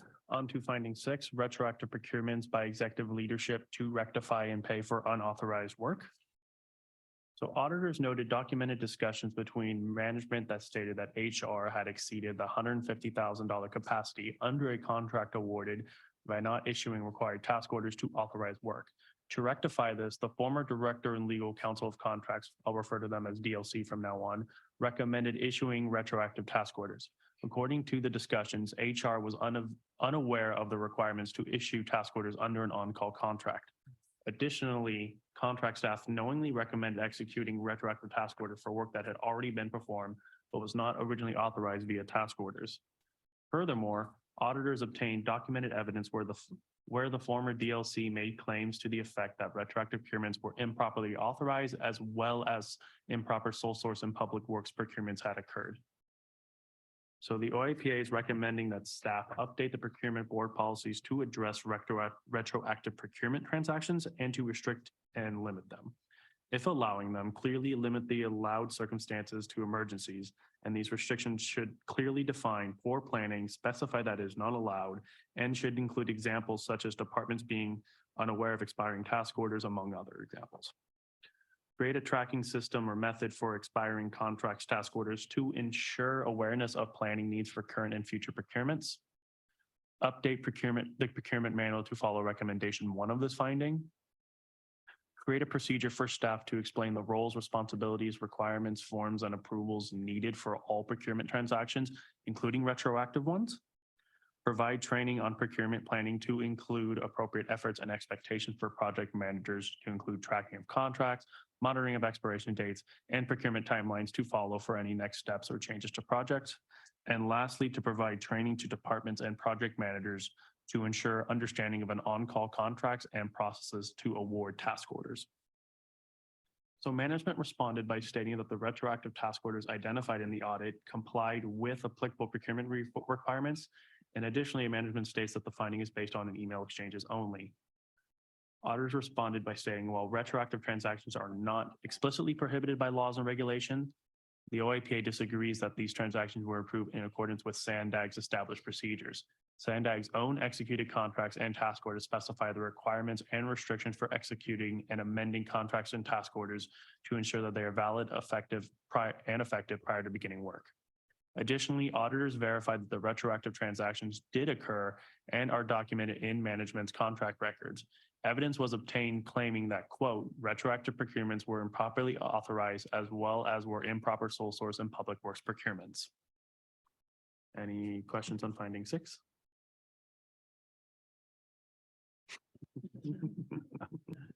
Can you comment on the degree to which email is valid evidence from an audit standpoint? I see where Mary's going to come in for this one. Email is actually direct evidence. So it's one of the strongest forms of evidence. It shows that who was involved in the discussion, the discussion or the incident is in writing. It shows the date and time. So it's pretty strong evidence. All right, in that case, I'm going to hand it over to Chris for finding 7 and 8. All right, we're almost done. So finding 7, inefficient monetary amendments of contracts for non-performance. So auditors identified 3 interrelated contracts for a project where the overall cost of all 3 contracts combined increased. Vendor AA was responsible for project management of vendor EE, which included managing the contract schedule and budget, as well as oversight of vendor EE's performance. Task order 1 for vendor EE that is managed by vendor AA was executed in 2017 and was to be completed in 2019, but has since been extended to the end of 2023 due to vendor EE's failure to perform. Vendor AA's contract is a combination of fixed fee and time and material fee schedules, which allows for flexibility to amend. Vendor AA's current contract has been amended a total of 5 times and a previously awarded task order / contract was amended 3 times for a total of 8 amendments regarding this particular project. Vendor AA was awarded a total of $6.5 million for project management services and has been working on this project for over 10 years. So the OIPA recommendations are as follows. Require performance evaluations of consultants upon completion or termination of the contract and or task orders. Create procedures for project management roles to ensure projects are being completed in an efficient and timely manner. Create policies and procedures that clearly explain allowable and non-allowable justifications for amendments. Require that amendment requests include thorough justification details. Create procedures for contract analysts that clearly explain how to review amendment requests and procurement history to ensure amendments are justified and how to identify excessive amendments, potential bid splitting, competition avoidance, non-performing consultants, and conflicts of interest. So management states that they have already and are currently in the process of addressing delays in the delivery of the operations systems. Auditors disagree. While efforts have been made to address delays, it is still concerning that management was unaware of delays for at least 2 years. Auditors discovered that recent amendments to vendors AA's contract still lists delays by vendor EE as the justification. While current SANDAG policies do not prohibit the identified contracting arrangements, SANDAG's board policies do address apparent conflicts of interest. Auditors determined that the oversight responsibility specified in vendor AA's contract creates an apparent conflict of interest, specifically since vendor AA appears to benefit financially from vendor EE's delays and or failure to perform. Any questions?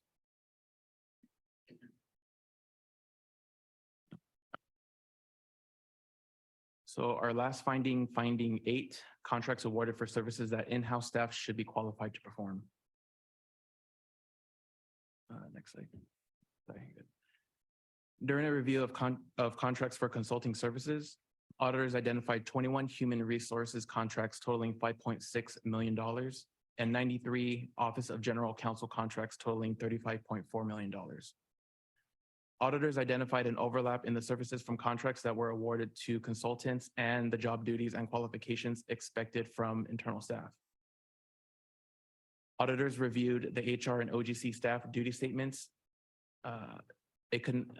Auditors reviewed the HR and OGC staff duty statements and it could not be determined if staff expertise is in line with the job descriptions due to the details within the duty statements sometimes being vague and inconsistent.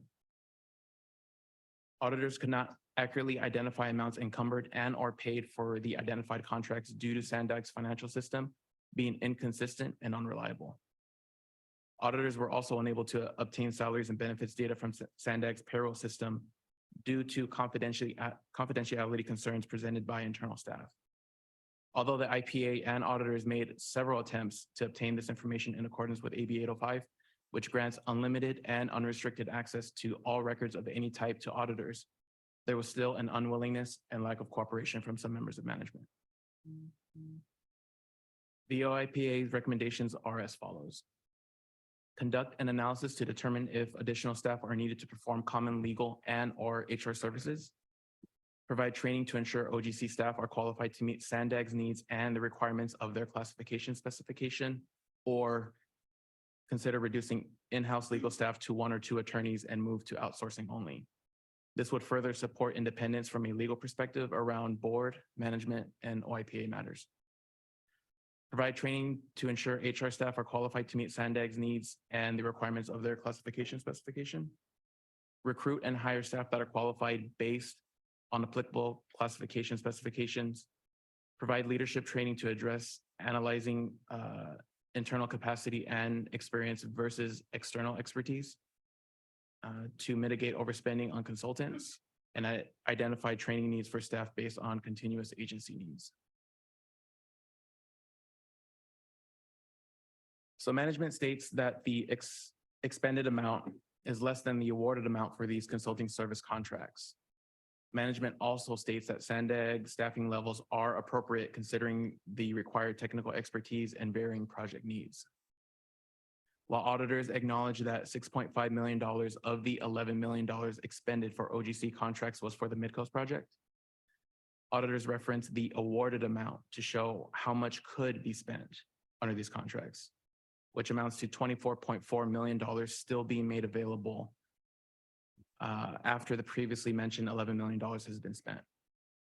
In addition, auditors acknowledge that $4.1 million has been awarded for temporary staffing services by HR. However, if current internal staff do not have the technical expertise needed by the agency, management should consider hiring more permanent staff to reduce costs spent on consultants and to retain technical expertise in-house.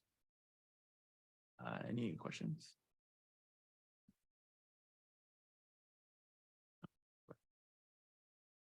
All right. And for the full and complete details regarding management's response and the auditor's response to management's response, please see the full audit report.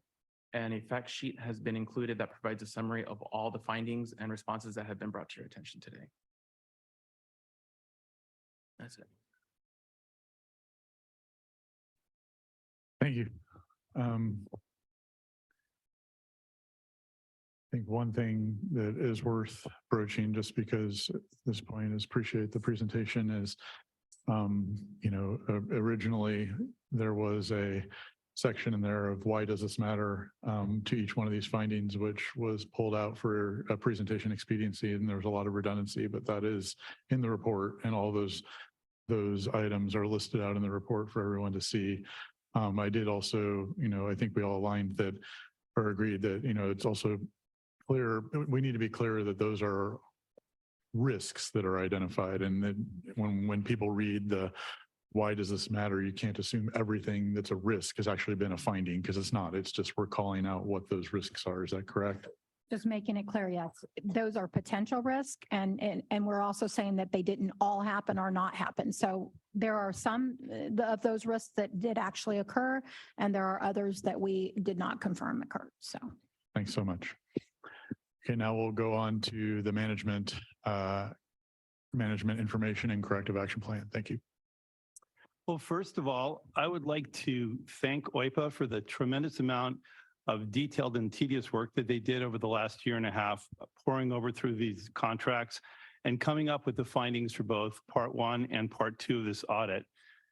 These findings are an important tool for management and the agency to use in improving our processes and procedures and in strengthening our business practices. But before I go on, I'd really like to acknowledge the amazing efforts of Crystal, Mike, Doug, and Lloyd, our auditors, as well as the SANDAG contract staff who have cooperated and together put in thousands of hours on this audit over the last year and a half. And just to point out the magnitude of the effort that this team encountered, and this kind of goes to your question, Mr. Monson, SANDAG processes over 1,000 contracts per year. And during this audit period that was audited, we had over 3,000 contracts that were open and active, and with hundreds of additional task orders, possibly thousands of task orders. So that kind of gives you a magnitude of how many things we were actually in flight at the time. There are more than a dozen different software systems of record that we use or have used historically. The Mid-Coast project by itself was subject to an audit, and it contains over 315,779 files, and it amounts to about 2.4 terabytes of data on our servers. So that's just that one project, just to give you an idea of how much stuff is there. That's not pages, that's files. If we took all the boxes out of storage, there are 2,628 boxes that are contained in storage, and we just laid them end to end, they would stretch for over a half a mile. So when you're talking about looking for some of these records, there's a lot of work that that staff did and the audit staff did to really come through and find this information. We heard a lot about difficulties in finding records, and yes, are they difficult to find? Absolutely, and we agree with that. We have not only these file boxes that are filled, we have hard copies, we have scanned images, we have electronic files that are in multiple different systems. The age of the files are also a problem. Some of these are from over a decade ago, and people haven't looked at them in many, many years. And we would have problems locating these files. The lack of an integrated software management system makes it exceedingly difficult for the auditors to audit the contents effectively. And these are things that we are absolutely addressing in the future. We appreciate the light that OIPA has shined on a very complex process. And we look at the results from this audit as constructive criticism, and that the findings that come from this audit will make us better in the long run. All I can say is that we have a lot of work ahead of us, and Hassan and I, along with the rest of the management team, has committed to making these improvements a reality. Let's be frank, this was a difficult audit and a difficult audit process. And over the course of the last 18 months, OIPA made hundreds of requests for documents that SANDAG staff dutifully fulfilled. There was no time where we attempted to keep any records or access from OIPA. There was, however, one request that came in about January of this year regarding the payroll records. SANDAG staff did its best to provide OIPA with access to this information that they needed for their audit without revealing protected personal information such as banking information, race and gender information, home address, social security, and wage garnishment information. Working with OIPA, they indicated that they did not need this information for their investigation, and we provided data to them, but we were unable to successfully create a file that OIPA could use for audit purposes. We reached out to our vendor of the system, which is Ceridian, and contracted with them to write a custom query for OIPA so that they could access the system without having to encounter this personal information. Unfortunately, that effort took the vendor approximately 7 weeks to complete, and by that time, the auditors had informed us that they were able to find and access the data they needed from another system that we have. And but I want to reassure you that at no time did management try to hide or hinder anything in this investigation. Notwithstanding that incident, I'm pleased that based on the testing the auditors were able to perform, that they found no indication of intentional wrongdoing or fraud by staff. I want to talk a little bit about how we got to where we're at. This agency has been around for nearly 50 years, and it started as the Comprehensive Planning Organization when the federal government required that the county and the cities get together and coordinate their transportation grant applications because many of them are overlapping. And SANDAG over the years has evolved much like a private industry or company, and we grew through mergers and acquisitions. What was once a planning coordination agency grew into not only a planning agency, but an agency that builds infrastructure, operates toll operations, runs the automated justice information system, and much more.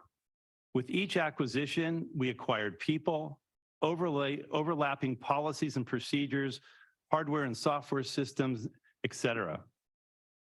The agency throughout that time did its best to integrate all these acquisitions and their myriad systems in efforts over the year to really modernize them. But let's fast forward to 2016 and what happened and where we ended up with what is really a Frankenstein system. Much of it is homegrown with weak system controls, inadequate checks and balances, insufficient quality assurance and documentation, disjointed record management, and unnecessarily complex procedures, all wrapped around an antiquated technology stack. The first real crack in that system was exposed when Transnet forecast error was discovered in late 2016.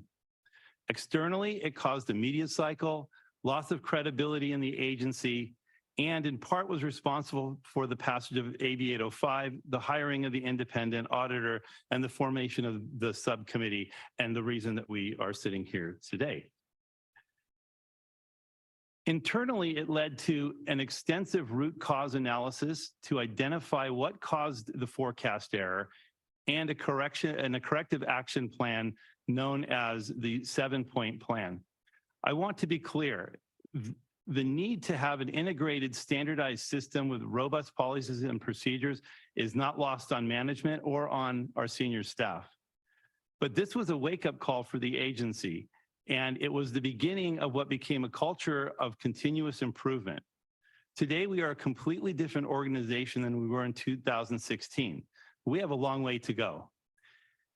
In late 2017, the chair, Terry Sinat, spearheaded the plan of excellence that broadened the 7-point plan to include multiple improvement initiatives throughout other areas of the agency. And these efforts were completed in December of 2018.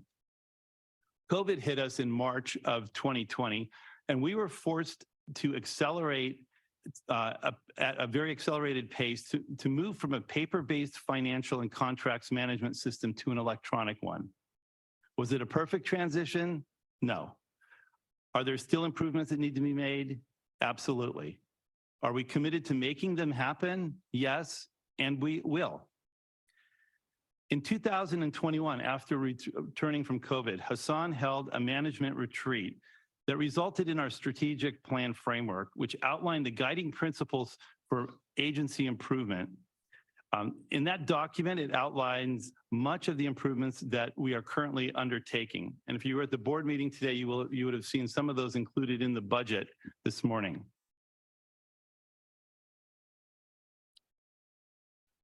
Much of what OIPA suggests in their improvements, and we agree with those improvements needing to be made, really falls into three categories. It falls into people, process, and technology. To date, we've undertaken over 140 process improvements, and many of those were inspired by the OIPA audits and other internal initiatives that we have undertaken, and there's many more to come. The transformation that we're undergoing is much more involved than simply refreshing our existing people, processes, and technology. We here at SANDAG need to rebuild our entire technology stack. So all of the underlying systems that we are currently using, whether it's in the financial side of the house, it's in the contract side of the house, it's in the HR side of the house, we need to pull those together so we have one record or one source of records that everybody can access and that OIPA can easily use when they're doing audits. So the technology stack has to be built. And then on top of that, we have to write robust processes and procedures on how to use that technology and embed processes within the technology to make sure that we don't have some of the leakages or some of the risk areas that are outlined by OIPA. And then we need to train our people in order to do that. Now, do they all need to be done sequentially? No, I think in many cases we can do some of this at the same time, and we're working on that. Management is absolutely committed to future improvement. I'd like to tell you some of the actions that we've taken since the first audit. There were 40 recommendations in that particular audit. And as I was saying, it's like we need to fundamentally rethink, re-engineer, and ultimately reinvent the agency. And so a lot of the things that we're looking at is how do we make all these things happen? And just sometimes just writing a policy may not necessarily take care of the underlying problem. And so we've created a project management office. We've hired additional project managers who are trained, and we hired a manager for that PMO. We contracted with UCSD for project management training and PMI certifications, project management certification for the project managers.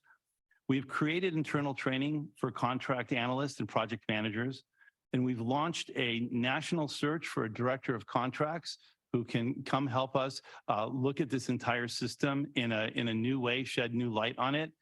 We've strengthened and simplified our procurement policies and procedures, and we've mapped the OIPA recommendations into the fabric of what we're doing going forward in the future. The solution that we allude to many times is the ERP. And we keep talking about the ERP being the way that we overcome many of the issues that we have here when it comes to lost documentation and that type of things. And so in 2018, as part of our continuous improvement process, we began for the first time in SANDAG's history the process of mapping our existing business practices in finance and HR and preparing an RFP to secure a new enterprise-wide planning tool. What we did is we looked for a commercially available software platform that integrates over a dozen of our main business processes, including the financials, the contract, and HR. And this system that we chose is the Tyler ERP that is used by over 1,000 government agencies here in the US. The RFP that we put together had over 2,400 requirements, and it was really focused on outcome much more than on a step-by-step process to get there. We, at the time that we put the RFP together in July of 2019, we asked OIPA to review the requirements and the full matrix of requirements and before we published those. And their suggestions were incorporated into that RFP. So when the RFP went out, it had the OIPA requirements in there. And I think, Lloyd, you helped us with that when that original effort was undertaken. The ERP system hopefully will eliminate more than a dozen standalone applications and create a single source of the truth. And the data generated from the ERP will be real time, and it'll allow the agency to be able to do much better business practices and much cleaner audits in the future. In July 2019, we prepared the RFP, as I said. In April of 2021, we posted the RFP. In spring of 2022, we started the implementation of that ERP. Phase one of the ERP is expected to be finished in the winter of 2023. In the spring of 24, the second phase, and by the fall of 24, we should be done implementing the entire process or the entire ERP system. The part one of OIPA had about 40 recommendations in it. And in general, when we looked at those categories, they fall into, we can kind of categorize them loosely into training issues, policy and procedure improvements, and standard operating procedures, and also record keeping and system integration. And if you look at this, really the training is about people, the policies and procedures and standard operating procedures, those are processes, and the record keeping and system integration is the technology. And like you saw in the budget presentation this morning, that is part of what we're asking for money going into the next fiscal year. So this is embedded into our OWP. The audit report recommendation had each one of the line items and what needed to be done, just like the second one does. And we took a look at those, and I just pulled out here for you an example of the ones that are specifically mapped back to the ERP system. And so, for instance, OIPA has a finding number 14 that says replace the CMS with a system that properly interfaces with the agency's enterprise resource planning system, because at the time that we did this, the CMS was a standalone package. So what we did is we contracted with Tyler to bring in-house the contracts part of this. There are other things like ensuring that the staff can query to identify contractors and subcontractors effectively. Those are things that OIPA has had a hard time doing because of the way our records are managed. And it goes on, and I'm not going to read all of these to you, but we have asked OIPA to be part of our user acceptance process, and Mary has put time for Crystal into her work plan next year to help us during user acceptance testing to make sure that the type of queries that OIPA needs to run are incorporated into the system before we launch the new system. I just wanted to give you an idea of which components of this system are being launched when, so you can have an idea in terms of timing of when much of these efforts are going to be completed. Phase one, which is the winter of 2003, includes most of our financial management tools. So we've implemented much of this. We're in the beginnings of trying to transfer the data from the existing databases into the new system. It includes things like our general ledger, project grants, budget, accounts receivable, accounts payable, purchasing, contracts. And we also have a content management system that we are implementing because of the voluminous amount of data that we have or documents we have here at SANDAG. Phase two, which hopefully is finished in the spring of 2024, is the HR part of the system. We are just now in the requirements gathering phase where we have our contractors working with our HR team, defining exactly what those workflows are supposed to look like. That includes things like position control, employee records, benefits administration, et cetera. Phase 3 are really some ancillary financials that we need to continue to work on to really round out the financial package. And at that point, we will also be finished with our contracts management system.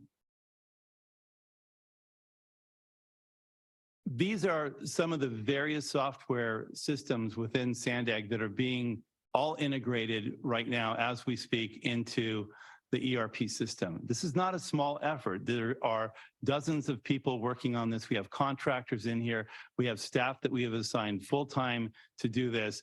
I see stickering up front, and I know why that is, because you guys have gone through something like this. And this is an incredibly complicated process. We have a team of project managers on it also, and we are in the process of hiring a change management director who can help us train the staff of 400 on how to use all these new systems as they come to fruition. For those of you who are a little bit more technical, I wanted to explain to you why the difficulty we have right now occurs when we're asked to pull these records, and why we have a difficulty where, certain numbers aren't footing. For example, the IMBM, which is our master budgeting module, is a homegrown application that we built here at SANDAG. The latest update of it was onto SQL 2007. Okay, and this is no longer a supported version of SQL. Our accounting solution, which is OneSource, has a proprietary backend. CMS, which is our contracts management system, is a software as a service, and there are no automated connections in there for us to access. Our HR system is a homegrown system, and it's also on SQL 2007. Our time and attendance records is a proprietary Oracle backend that we can't access. We have to go through our vendor to access that. QuickBooks is a proprietary database. We use that for the toll operations. Our Transnet management system basically a homegrown project management system, and the changes have to manually be transferred into OneSource, so that you've actually got one solution rather. So you have a step in there where we manually have to move things, and there are a lot of different applications that are like that. Our HR document management system, our SharePoint folders. Our encumbrance management is done outside of the accounting system because of some of the limitations that we have in one solution. We have some things in Excel. We have other things that are manual. We have MS Access on the back end. So as you can see, pulling these together, each one of these systems has people associated with it. It has its own set of processes and procedures, and it has its own technology stack that we're trying to maintain. It's untenable to do that. And so really the effort that we are doing is to replace all of this stuff.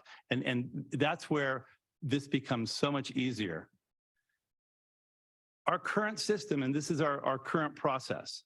I'm just going to give you an example of one thing, which is when somebody wants to bill us, how does that happen? Well, currently the vendor will mail us a paper invoice, okay? The office services staff will then physically, there's a process to distribute those to the project managers, of which we have over 200. The project managers then receive those invoices, and they then either, if they came in electronically, which some do now, but some still come in paper. If they're paper, then the project manager needs to scan those. And then once it's scanned, then they put them together along with the green sheet that Mary was talking about. And then what we do is we email that over to using Adobe Sign. So email is our tracking system right now. And Adobe Sign is how we would get the manager to sign up for these bills. And then it goes to our accounts payable, where it's manually then entered into one solution. Okay.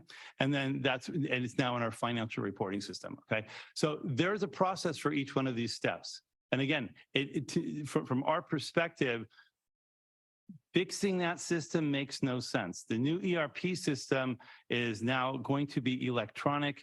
The vendors will submit their invoices through a portal where they are registered. That email will then be forwarded to the project management for approval. It will go through a workflow. And then it will end up at the end getting to AP where the payment can be processed. During this system, there are going to be 3 matches, for instance. So PO receiving and invoices to prevent overpayments. And so this is all automatically taken care of now. So if things don't match, if invoices are for more money than we're contracted for, all of that would be flagged and it would prevent payments from happening. And so these systems are being built as bulletproof as we can, and they're going to be fully auditable. So I just wanted to give you a little bit of idea of what we're doing right now to solve a lot of the problems that you had. You see, there's a tremendous amount of issues that came out of the audit. We understand that. Management's committed to fixing them. And our first step is to replace this technology we have, train the people, write the processes that will be robust and allow us to make sure that these type of issues don't happen, and then train our people to do that. And with that, Chair, we are here to answer any questions you have about any of the specific findings from the part 2 of the audit. Thank you. Thanks, Gray. A lot of very interesting information, which makes me quiver in my boots here.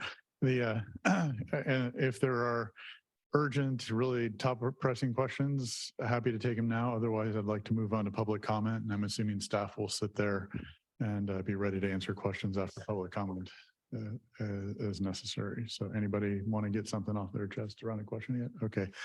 So Francesca, how are we doing with respect to people lined up for public comment?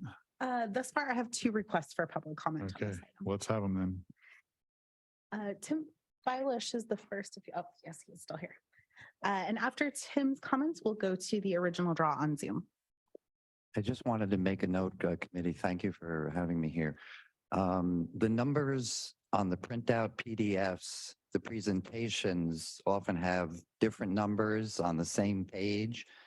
The organization of them was very difficult to follow because they don't match up if you're looking online in terms of what those things are. I just wanted to make the committee aware of that. Thank you.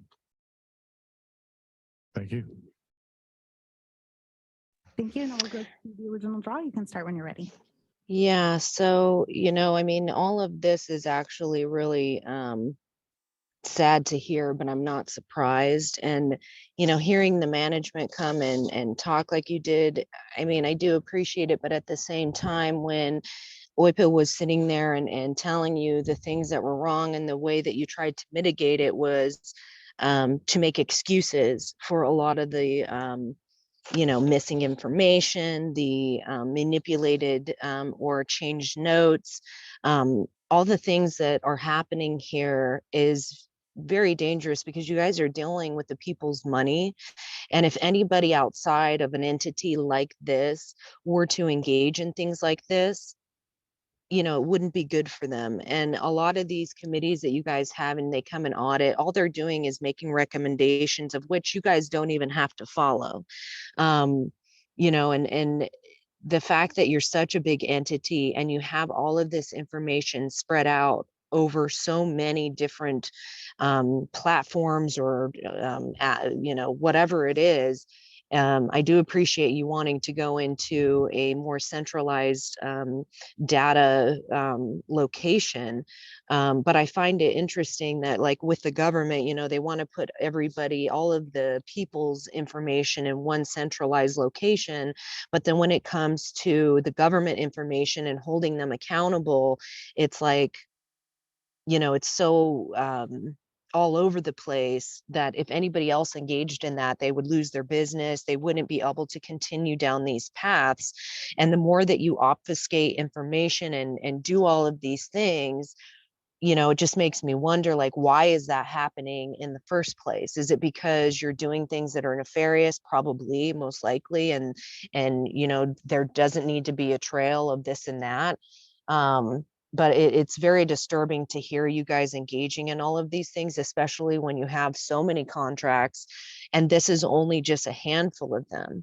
So, I mean, what happens when all of those contracts have been looked at and it shows that, this is happening quite, frequently, and it's not just like with a handful here or there. But like I said, that's the problem with the government is that, you know, all they have to do is get these recommendations and then maybe or maybe not implement the things that, you know, they're being recommended to do when, you know, the people outside of you guys are required to do these things and will lose their job or their business if they don't. So, I mean, you guys should be held to the same standard as everybody else and not be able to just make excuses here and there and say, oh, well, it's because of this, it's because of that. It's very dangerous. So I would advise you all to really think about that and do the best you can to make sure this doesn't happen ever again. Okay, that concludes the public commenters. Thank you. At this point, since we're about to head into the meet, I just want to make sure everybody's good, or do you need like a 5-minute break? Or can we all move on? Because I want everybody here and present for the rest of the conversation if possible. Everybody okay moving on? Okay, great, thanks. I did want to just setting some additional context. Again, thanks to OIPA and thanks to management for the really very detailed and comprehensive presentations. It's worth acknowledging that the OIPA staff has clearly worked incredibly hard on this, and I think one of the things that we need to be aware of that management has too, and that my assumption, which I hope is shared by all, is that everyone here is working to better the agency, and we're really trying to make things work well here. And, you know, while we sit, you know, different groups sit on different sides of a fence sometimes, and it makes it feel like it's a contentious thing, it's just important to acknowledge that we're all here trying to make things better. And you know, great job digging deep and working through the pain. And I know management's had a lot of pain dealing with just trying to understand what you found and what the appropriate way is to respond to that. So I truly appreciate all the work has gone into this, and honestly believe that that everybody here is working towards making this a better place. Second, due to the previously discussed we've had in this body too, politicization that we've seen of some of the work product, which is unfortunate. It's making me take some specific steps, but I would also like just for people to be aware as they make comments that we in this body stick to facts. You know, we just deal with the facts. We're here to talk about what we found and what we know and what we should do about it. So if when we're in this conversation, if we find ourselves thinking about making a comment like one could believe or one might assume or anything like that, we should just take a pause and say, is that the right statement to make? Because it's likely to end up being misconstrued in some other form that's that has ill intent. So that's just a request on my part to think about in that lens. So given that, I expect we're primarily here to focus on part 2. We've already reviewed part 1. So if we look at the material before us, we do have the part 1 material, but I'm hopeful we don't need to address that at that point. My assumption is that we will move through this by finding with respect to if there are any remaining questions on the findings and then dealing with the recommendations. So I primarily will be looking at attachment 2, which is the management action plan as we go through this with respect to just because I think that's where the primary focus is. Clearly, we continue to have some disagreements with respect to the findings, but I think what I take away from this is what we all are aligned around management and the OIPA staff is that those findings shouldn't exist in the future. And so we just want to make sure we're building a system where that stuff can't happen. So that's why I like looking at the action plan. And if we feel like the action plan can get us there, I would encourage us, that's where we primarily keep our focus if we can. So with that, I'll go open it up. I would say if we're going to start working through the process, let's go ahead and start working with finding 1 and questions about finding 1 or any of the resulting recommendations and the action plan that have come out of that. And again, if people are still trying to wrap their head around what they're said, I am also happy to start because I have some comments in there too, but I'm willing to let others go first as well. Chair Zito, can I just cap something really quick to summarize it? I really like this, and I agree 100% with management. It is about people, process, and technology. And I will say probably 75% of the issues we found was a result of poor technology. And I really think that a new system, especially when they interface, is going to help that a lot. But I do want to say people and process were also an issue. And if you're not, as a people, you have to be willing to change the culture. And that's hard. Change is hard for any human being. It's difficult. But if the culture doesn't change, it doesn't matter how great the technology is. And the process is around procedures. If they're not followed, which is what people do, is follow or not follow them, that's also an issue. So I'm glad, and I know that they're committed to this. They've shown that already. To not just change the culture of the organization, which has been around for a long time, but also the willingness to ensure that processes are being followed, because there's always a workaround no matter how good technology is. My last comment is in regard to AB 805. And this is really for future, that I hope that we can prevent that from occurring. As I will say, I definitely know management did not, for any egregious reasons, prevent us from having access to a system. To be said clearly, that was not for any reason other than them truly probably feeling that it's a confidential information and we shouldn't have it. However, auditors have a high level of professional standards and ethics we must follow. We have higher expectations than anyone in management, anyone in finance, and anyone in HR. I've audited around HIPAA and everything as an auditor. So I will say that AB 805 is very clear that it includes unlimited, unrestricted access, and it even identifies employees as part of that. So when we are asking for access to a system to perform our duties, I hope in the future that it would be granted without question. Okay, yeah, and the second point, I'm guessing we'll get to that when we talk about finding 8. On the first one, I agree wholeheartedly, and would potentially mildly, having 30 years experience in large professional corporations, mildly disagree with some of the comments made by the public commenter, which is stuff like this happens in corporate environments, particularly big ones, all the time. And, those of us in the software industry, well aware. I mean, I won't say who it was, but I do know that a company that I was involved with at one point in time managed to release a software distribution that went to millions of people that had a virus in it because it was released from somebody's desktop computer. That's where the build came from, as opposed to a standardized system. So this stuff happens. It's great to hear, even in corporate environments, and it's unfortunate that we are working through it here, but we are willing to work through it, and happy to see that we're going forward and making progress getting that done. So anyone else would like to kick off? I'm gonna kind of jump in where both you and Mary took off. First of all, I want to thank Ray for kind of stating about some of the work they've done about the access. And AB 805 is very clear what the access to the auditors are supposed to be. It includes all records, including employee records. From my own experience, having been in the kind of similar situation or position as Mary was, I also had legislative policies that gave me unrestricted access to all records, people, but and I know Mary's group and Ray were trying to work that out so that they could get that access. It didn't appear to me that it worked out. And Mary, you can correct me if I'm wrong, but the government auditing standards, which OPA is required to follow, requires that if there's any limitation means one thing, it means the auditor is not able to follow through on any tests that have come up in their audit program. They're not able to do that, either because there's no records or they don't have access to those records. And so the Yellow Book or government auditing standards require that the auditor has to report that out, regardless of what has kind of gone on. That's what it sounded like to me here, is that you all tried to do your best.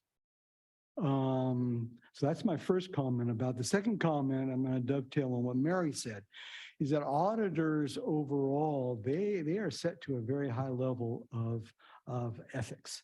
And it's very clear in the standards that records they are given, they are required to keep those confidential. If they don't, well, they could lose their position. Mary could lose their position. Any of these guys could be fired for it.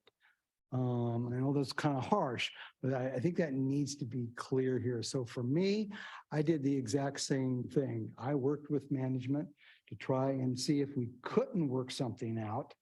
And if we didn't, I made it very clear to them that I'm going to have to report that because I won't be able to fulfill that part of the audit program. And I worked very closely with them, as I know Mary and her group worked with Ray and in your group. So I kind of wanted to maybe expound on that a little bit more. Okay, thank you. Agnes. I'm sorry. Go ahead, Agnes. The first, yes. So I wanted, I have 2 points. The first one is, I've been on management side and also audit side in the past.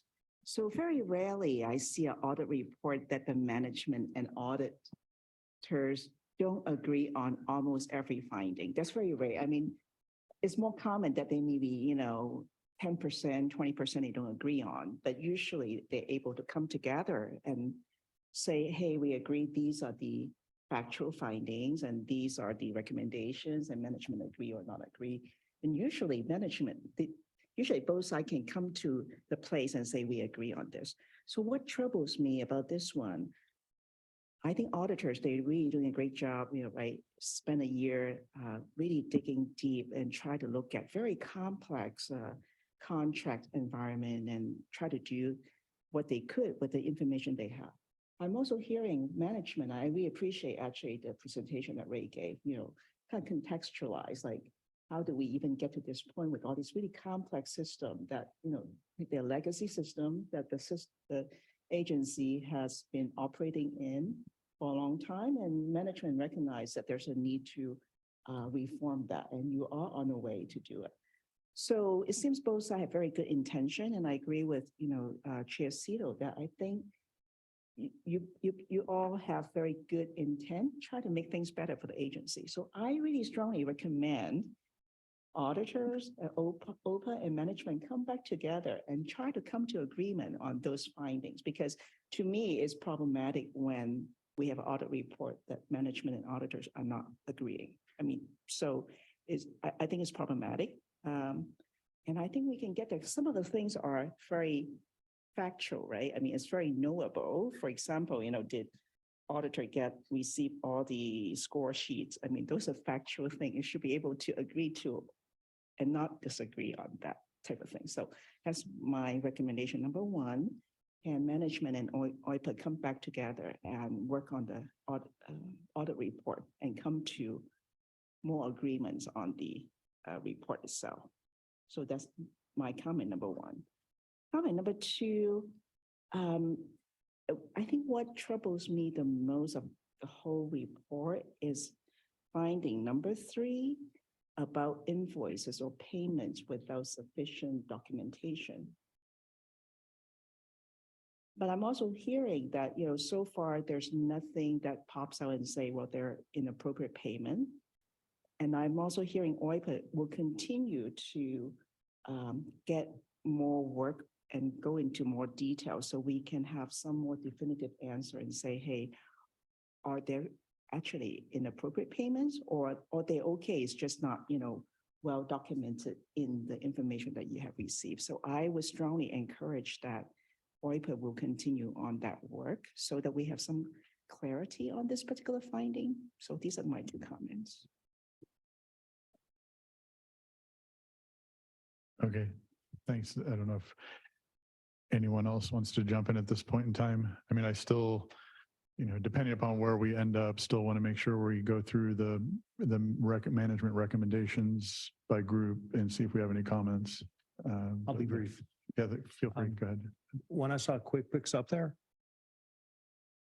I've lived in that world where absent something that you can have either organizationally, you start looking for items off the shelf if it will work for you.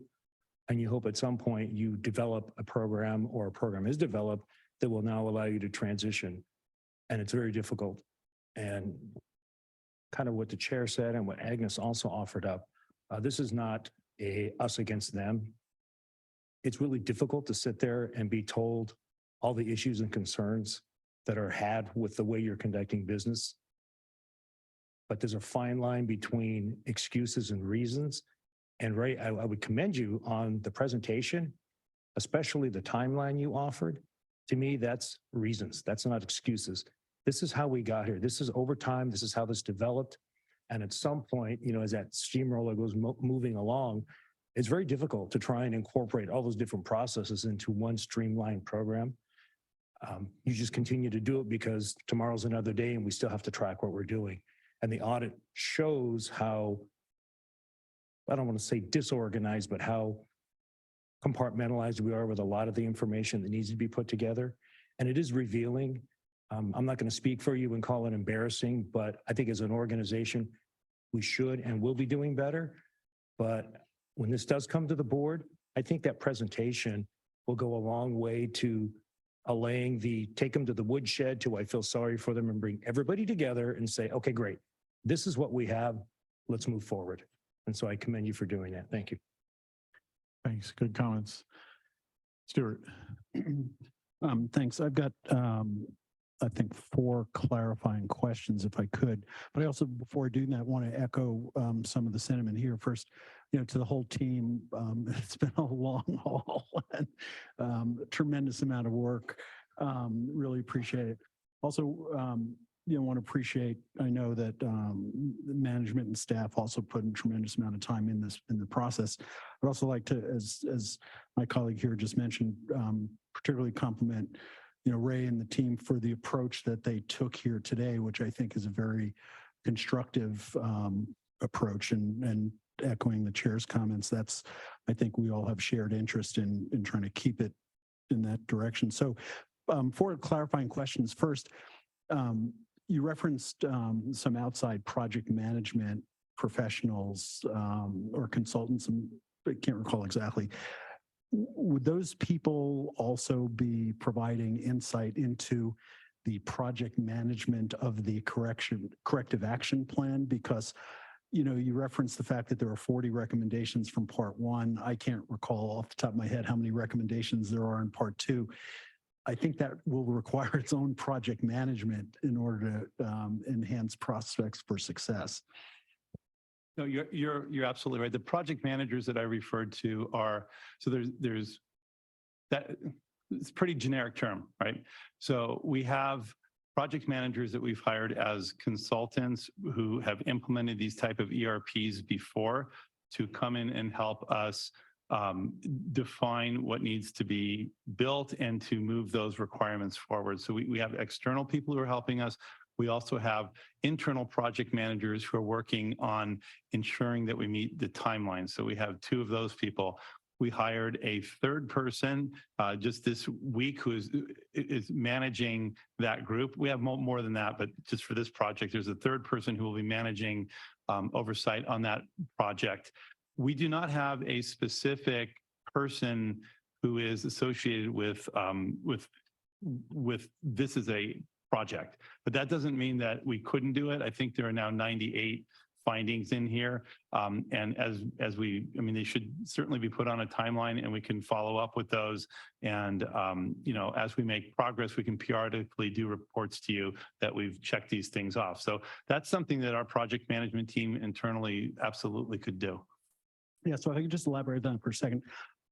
I would recommend that you take a project management approach to that because, you know, as I shared the other day, you know, with respect, because, you know, this was put together very close on the heels of the audit report itself, and corrective action plans take some time.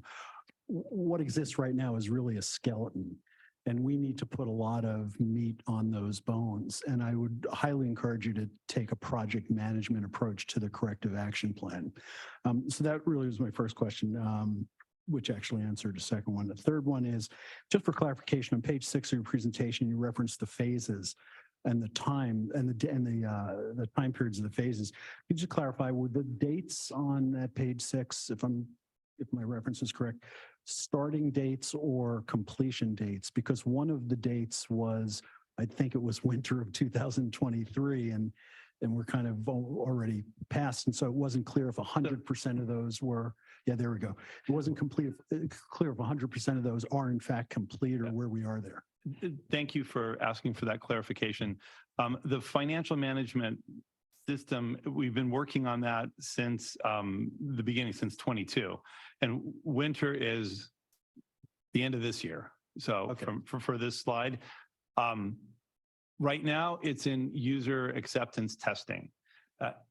And we need to move the databases, which are literally these contracts, into the financial management system. And just to be completely transparent, we need to make sure that each one of these contracts, that before we upload it, because it becomes our single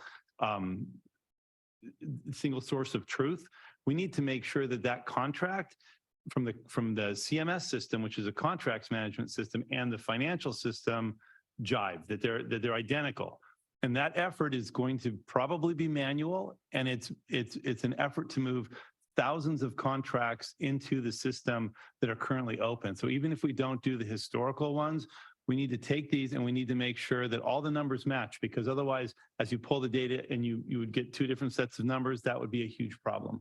So that's where we're at right now. And we're hoping, and we're working with our consultants to bring in additional people to help sit and basically go through each one of these contracts, load them into the system, and then we would do user acceptance testing and be ready by the end of this year. So winter, December is a winter, early December. Okay, got it. Thanks. And like I said, the HR system, we've now started requirements gathering. They're on parallel paths. We have a different team of project managers and different people working on the implementation of that. So it will be done. I mean, they're done in parallel. Got it. Okay, thank you. And then the other last kind of clarifying question I've got is,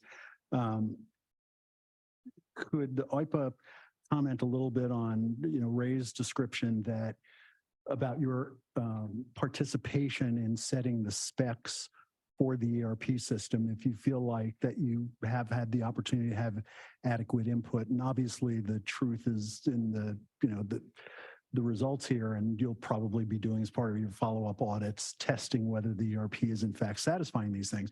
But from a process perspective, can you just comment a little bit on your participation and your degree of satisfaction with the prospects that the specs were in fact inclusive of your concerns?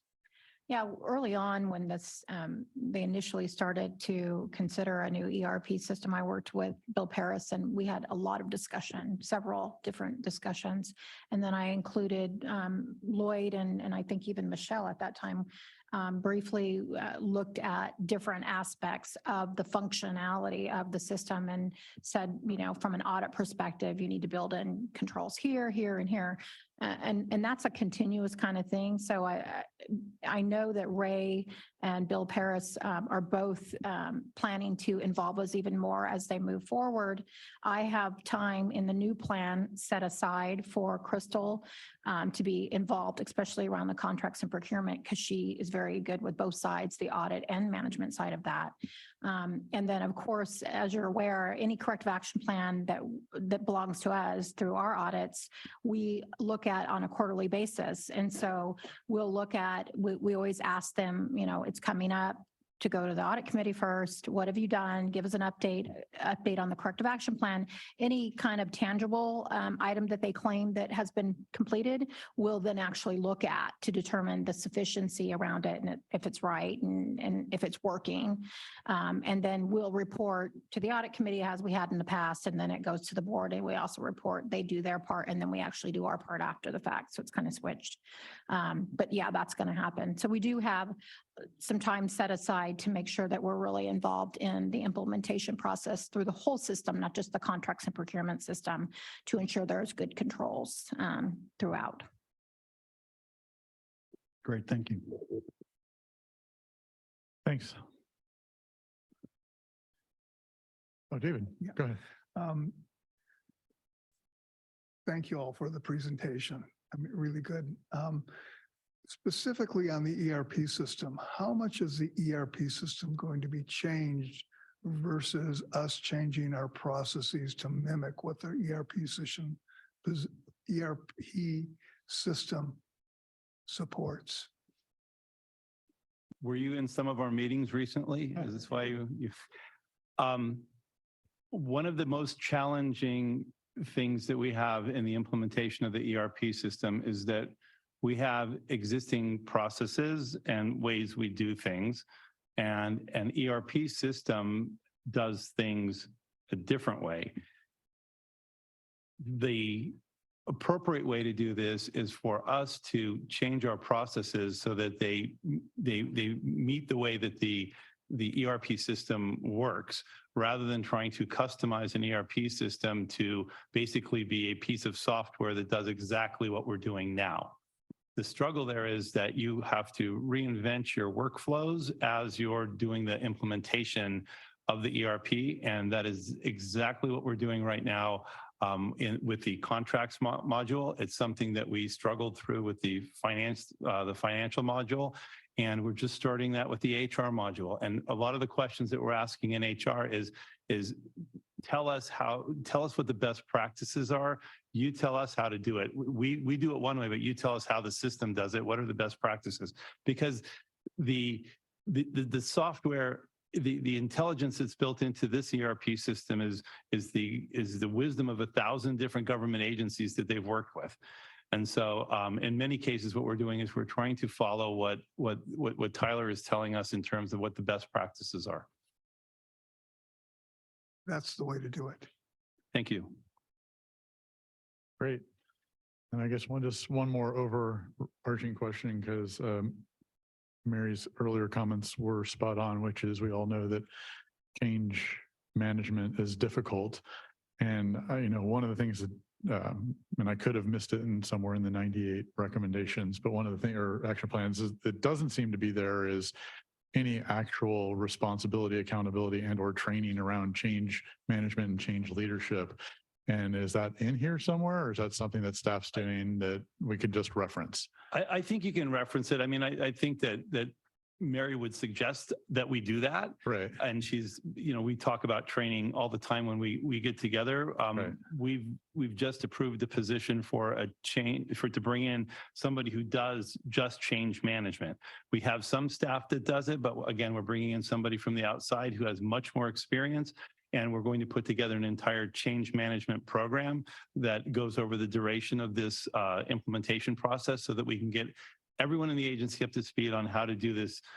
Essentially, everybody needs to relearn how to do their jobs in the specific areas that touch the ERP system. So I will need to relearn how to do a time card. I will need to relearn how to do budgeting, for instance, because I'm using the IMBM now. I'm going to have to learn that new. So every one of us will be affected by this, and that's a program we're going to be implementing here.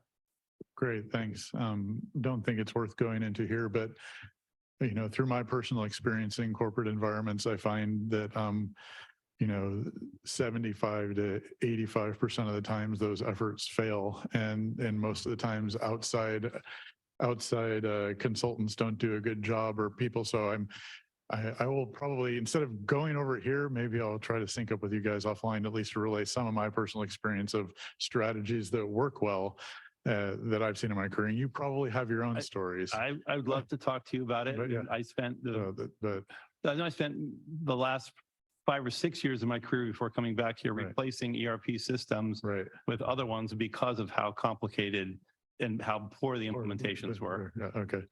So that's good. Then last, before we move on too much, I do think out of respect for committee member Wong Nickerson's comment, I do want to address that because that changes where we go from here, which is, this concept of management, the OIPA potentially trying to work more on the findings and gaining more alignment, and hear other committee members' perspectives on that. I mean, clearly, because if that were to happen, then we can discuss what we have here, but we won't come out with an action of taking it to the board, because that would be going on and working more of the findings. And, just letting in some of my perspective is, I think it's, I think it's a good conversation to have, because I guarantee you the same question is going to come up at the board meeting when we put this before the board, and we need to have a good answer. Part of my answer is that it seems like we're really getting close and being good aligned around an action plan. And then 2, that the OIPA's office will be investigating areas further that are the important critical areas that will be important there. But yeah, I'm sorry. Is it okay if I go to Bob Yeah, I first? think Bob's got the Okay, same thing thanks. on Yeah, his mind as okay, I great. don't mind. Right. Thank you, Chair Zito, and thank you for bringing that out. And I appreciate Agnes's comments and recommendation.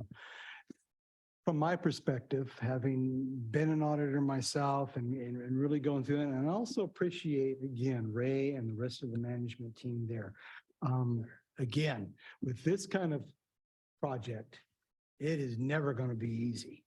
And while I have never had an audit report, and I will admit, and right there with Agnes, it is kind of unusual to see every single finding being disagreed with by management.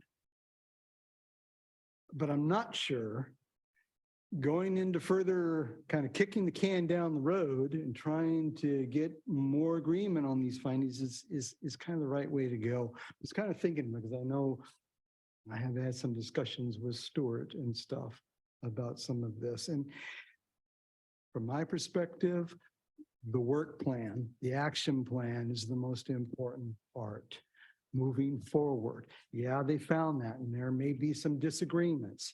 Again, I could go into a whole discussion on being an auditor and what an auditor looks at and criteria and condition and all that kind of stuff that they are required to follow. I'm not going to do that here because I think everybody understands that. So I think there's going to be a disagreement. Is it unfortunate that every single one of these there's disagreement on? Yeah, it's unfortunate. And again, I'm going to leave this up to the group to decide, but it's my opinion, we should all be focusing on the action plan. As Ray has pointed out, they're already moving. They recognize that there's issues that are coming up. And I think that I'm going to leave it at that point. Thanks for the context. David? Yeah, I would agree with you, Bob, that it doesn't make a whole lot of sense at this point to go ahead and make sure the findings are all agreeable. The proof is in the action plan. Right. And that's what we need to make sure that this action plan is going to satisfy the findings on both sides, shall we say, and a whole lot of the findings of the audit has made. If the action plan doesn't, and basically is ignoring all these findings, then it's not going to make, basically management is saying, we don't agree at all. And what I see with the action plan is there's an implicit agreement with the findings that there needs to be a whole lot of change. There needs to be a whole lot of procedures and processes, technology change. And so for me, again, I think there's an implicit agreement with the findings at this point, although they're not stated in this document.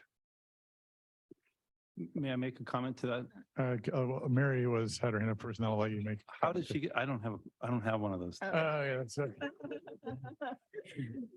Just real briefly, from an audit perspective, so thanks, Bob. You were right on track with me. As much as I would love to come and meet in the middle and have that, if we change our agreement or disagreement, then it's saying we don't agree with our own findings. And so that's why when we made our response to their response, we went back to the facts.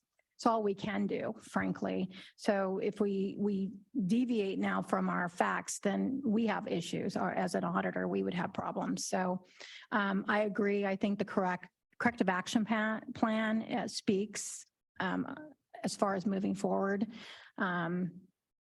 If management wants to change their response, I think we'd be willing to go down that road, but I just think it would be a lot of waste of time since it's already been publicized and it's out there. The important thing is moving forward. I think this presentation to the board says a whole bunch and is a good direction and working together. Thank you. And Ray? Yeah, I just want to talk a little bit about, we do not agree, I'm sorry, we do not disagree with the content of the audit. But if you think about the time period in which the audit was done. Okay. A lot of this was done, and 2016 was when the forecast error was found. A lot of these contracts are from 2016. Our processes were really bad, and we admit that. And so not finding documents, et cetera. Yes, our processes have improved to 2023. And what we would like to do is to move forward and create a plan to make sure that these things don't ever happen again. We can't go back and find the documents that are truly missing, or go through a half a mile worth of boxes to try to find it. What we need to do is to take that time and effort and work with OIPA to implement a system where all the future contracts that we do here are not subject to the same type of gaps and holes. That's where we want to concentrate, if that makes sense. Yeah, thanks. Stuart? Yeah, I particularly appreciate the insightful phraseology of the vice chair. I think the notion of sort of an implicit agreement is built into the fact that there seems to be very serious intent to follow up with corrective action plan that handles all these concerns. And frankly, I think, to my earlier comment, I really think Ray did a brilliant job of helping all of us, and I think prospectively the board as well, not get bogged down with the disagreements, which, as Agnes and Bob both point out, is uncommon to have this level of disagreement. It's unfortunate that we have a document that has this much disagreement in it. But I think at this point, it's less about the document and it's more about what we're all, I think, saying together is it's about the going forward and the corrective action plan. And to some comments that you made earlier, Chair, we all know the potential for, controversy and partisanship, the press, et cetera. And I think the more that we all can focus on the go forward, and I applaud Ray for choosing the approach that he chose here today. I think the agency will benefit, and we minimize the prospect of a lot of distraction in the disagreement being the story. Right now, we have a really compelling story about a commitment and a real plan for the agency to move forward. And I think we're all collectively in a good place if we continue to focus on that. Thanks. Thanks for the input. And yeah, Agnes, since I was going to loop back to you because it looks like at least the majority of the committee is fine moving on. Have you been swayed? Are you feeling better? So I totally agree. The action plan is the most important piece, right? The outcome, right? Is really what the agency is going to do in the future matters a lot, or the most. I am concerned by having a public document, the audit report out there, because other people, other readers don't have the information that we have. When they get a report, they'd be very confused, right? Auditors say one thing, managements disagree. It's almost like either you're pregnant or not. You can't be a little bit pregnant. So I think I'm just worried that, the public look at this and they don't know what to make of it. And I feel that it's audit committee to, help the public, understand, have more clarity on things like this. So I'm concerned, but I'm willing to, step aside. But I do think it is a problem to have a report out there. Okay, thanks, Ed. The report is out, and I think the real moment of truth, if you will, is going to be when this is presented to the full board, and then the response from management as Ray presented to us, and then the board's response back, because that will be the final story moving forward. As far as, we have to rely on the media to get the story out there, because nobody goes to the SANDAG website to find things, just like they don't go to our city sites, whatever's on Facebook. And so that gets pushed out. And it's not a great big mea culpa, Ray, but it is that fine line between excuses and reasons. And I think you've done a good job of offering the reasons why. And every one of those, this is why, and this is what we're going to do, as you're talking about with the plan to move forward. I think that's ultimately how it's going to be written. What did we say? What did we do? And where are we going? Thanks. Yeah, and it's one of the reasons I wanted to have this conversation, because when this is presented to the board, I intend to be there to present the audit committee's perspective on this. We'll have, of where we ended up and why we're there. So I intend to do that. And I want to make sure that we're good with what's being stated. And it sounds like it is a concern, as Agnes said, but it isn't an insurmountable concern. And the good news is we're all focused on making sure where we end up in the future is in a better spot. Stuart. Thanks. You know, there is, if I could return to one thing that Agnes brought up in this, is this question about the invoices that were paid without sufficient support. If I imagine myself in the seat of a board member who to some degree relies on this committee for doing the granular work that the board in most cases probably doesn't have time to go into the extent that we do, that might be an area where I would kind of look to the audit committee and say, hey guys, you know, what's the deal? And in that case, I think we just want to emphasize, and maybe perhaps Mary, just for absolute sake of clarity, whether it's part of your presentation or at least, or Chair Zito, or something that you might want to emphasize, that is not something that we're just forgetting about, that you're giving us your assurance that you were going to pursue that, because even in $1 billion+ agency, if there is 20-something million where it's questionable whether that should have been paid or not, I think we all have a responsibility to pursue the answer to that question. And so you're nodding, and for sake of reassurance, Again, you're not going to Stuart. forget about that. We are doing individual contracts, which include the period in which we looked at that we couldn't find support, to ensure that what was paid was appropriate. Yes, Bob. Just as a follow-up, Mary, and I really appreciate you guys implementing the ongoing contract review. You said every contract? So yeah, we had 15 total that we looked at, and of that is where we found the missing invoices. So we will take those 15 contracts that had the missing invoices, and we will make sure that those invoices can be supported. And then moving forward? Then moving forward, we will look at the high-risk contracts that we identified in part one that are still viable, so that are still open, and we will start continuous auditing on those. Those are the ones that you listed in the report, right? Yeah, as high risk, yeah. And again, moving forward for new contracts, I assume that this is because it's a continuous cycle, Mhm. right? And you'll be covering the new contracts as they come up. Yeah, because we'll have next year, and I'm starting it now, is we're going to have a continuous auditing around contracts and procurement, purchase cards, travel, and other reimbursement. And then anything, there will be some set aside for necessary full-blown audits. Okay. Getting late. Everybody good for another 10 or 15 minutes anyway? Okay, yeah. So let's, thanks, appreciate it. Now back to my original plan. No, just kidding. This should be pretty, hopefully more quick, but I do want to, if we're going to go ahead and potentially recommend this moving onto the board, I want to make sure that we all have looked through this whole document. And so I do have a couple of comments in a couple of areas that I wanted to talk to. And so just with respect to finding one, does anybody have any concerns, questions, or thoughts about the proposed actions in finding one?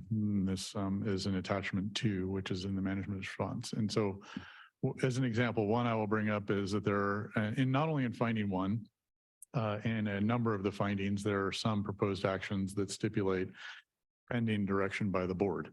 And I would at least like to envision at this point in time that clearly we don't have time to get into each one of those today, but that I would like to think that, management would be willing to come back and start talking through some of the pros and cons of those to the audit committee, such that we can make our recommendation to the board as to how to move forward with that. Does that sound reasonable? And sorry, it's a question to management. It sounds reasonable. I'm trying to find what you're referring to exactly so I can make sure that I. Okay. I'm talking about in the corrective action plan. And the first one, let me see, would be, I'll just search. So as an example, on page 17 of the corrective action plan, OIPA recommendation 3, pending direction by the board. OIPA recommendation 5, pending direction by the board. And those aren't the only places I could search previously too. And it isn't a lot of the places of a corrective action plan. I would just like the audit committee to have the ability to actually review the pros and cons as to why we may choose to do something or not, or the board might, and provide our take on it and guidance to the board. Chair, could I ask a process sorry. question? Yeah. Please tell me if I've got this wrong, but I would, based on precedent, but even aside from precedent, I would expect that management is going to now spend more time on fleshing out the corrective action plan in greater depth, and would be working presumably with WIPA to get their comfort level with what they're proposing and bringing it back to the audit committee in the normal course. Yeah, Is that not the case? I was going to suggest that too, because now that we've had this discussion and maybe we can put more to it, audits don't always go aligned with the corrective action plan. Often the corrective action plan can be flushed out. The audit committee could be okay or recommend what they would recommend to the board as far as policy changes and such. And at a later date, once that's all done, it can come back to the audit committee for then moving it forward to the board for their acceptance of it. So it doesn't have to go together. It can often be that we just pull the corrective action plan and say that right now it's being worked at the audit committee level, and we'll forward it to the board when it's ready with the recommendation of the audit committee. Yeah, I appreciate the feedback and understanding, but I'd be a little concerned about sending this audit report to the board without the corrective action plan. Even if the corrective action plan says, acknowledges either through our discussion or the work that there's more work to be done here, because moving this forward is all about the corrective action plan, right? We're gonna have a really difficult discussion at the board if we don't have something to point to that says, yes, this is all the things management intends to work on. Sorry, Ray, you're looking. Right. There's a lot, but some of these things, it's not up to us to make the decision, like changing board policy. Right. 17 that would be by the direction of the board. We wouldn't be able to make that corrective action by ourselves. Right. Yes, I understood. Okay. And I just, the thing that I want to be clear about though, is that if this, I know how things can work in a big organization. And if this corrective action plan goes to the board as is, I wouldn't be surprised if in 3 weeks we get a whole bunch of things that show up on a board agenda that say, oh, we're going to give guidance on this. And us in the audit committee be like, where'd that come from? Right. And so I'm just trying to be transparent that I would expect that the corrective action plan will be fleshed out as we've talked about more, and it'll be discussed here before the board would individually take any more actions on each one of these items independently, is what I'm assuming. Does that make sense? That would be fine. I mean, okay. What I heard is that we should put a project manager on this, handle it like a project, which I think is a great suggestion. We would put a timeline together and we would kind of map it back to the implementation of the ERP, potential timeframes for training people and whatever the processes are that have to happen. And there would be then those other things that fall out like board policy 17, but we could bring that to you before we take that to the board. Great. That's perfect. Stuart. Clearly, this is not my call, but honestly, I'm not sure I would even forward to the board the current version of this quote unquote corrective action plan. Because like I said, it's kind of a skeleton. In all honesty, if I were on a board, I would not want to see a corrective action plan where virtually every single thing had a time frame of 2BD. To me, that is frankly not especially satisfying and just invites more questions. But so I think that we have their commitment to actually work on that and again, treat it like a real project management, because the complexity, I think going to the board at a later date would be much more valuable, because you're right.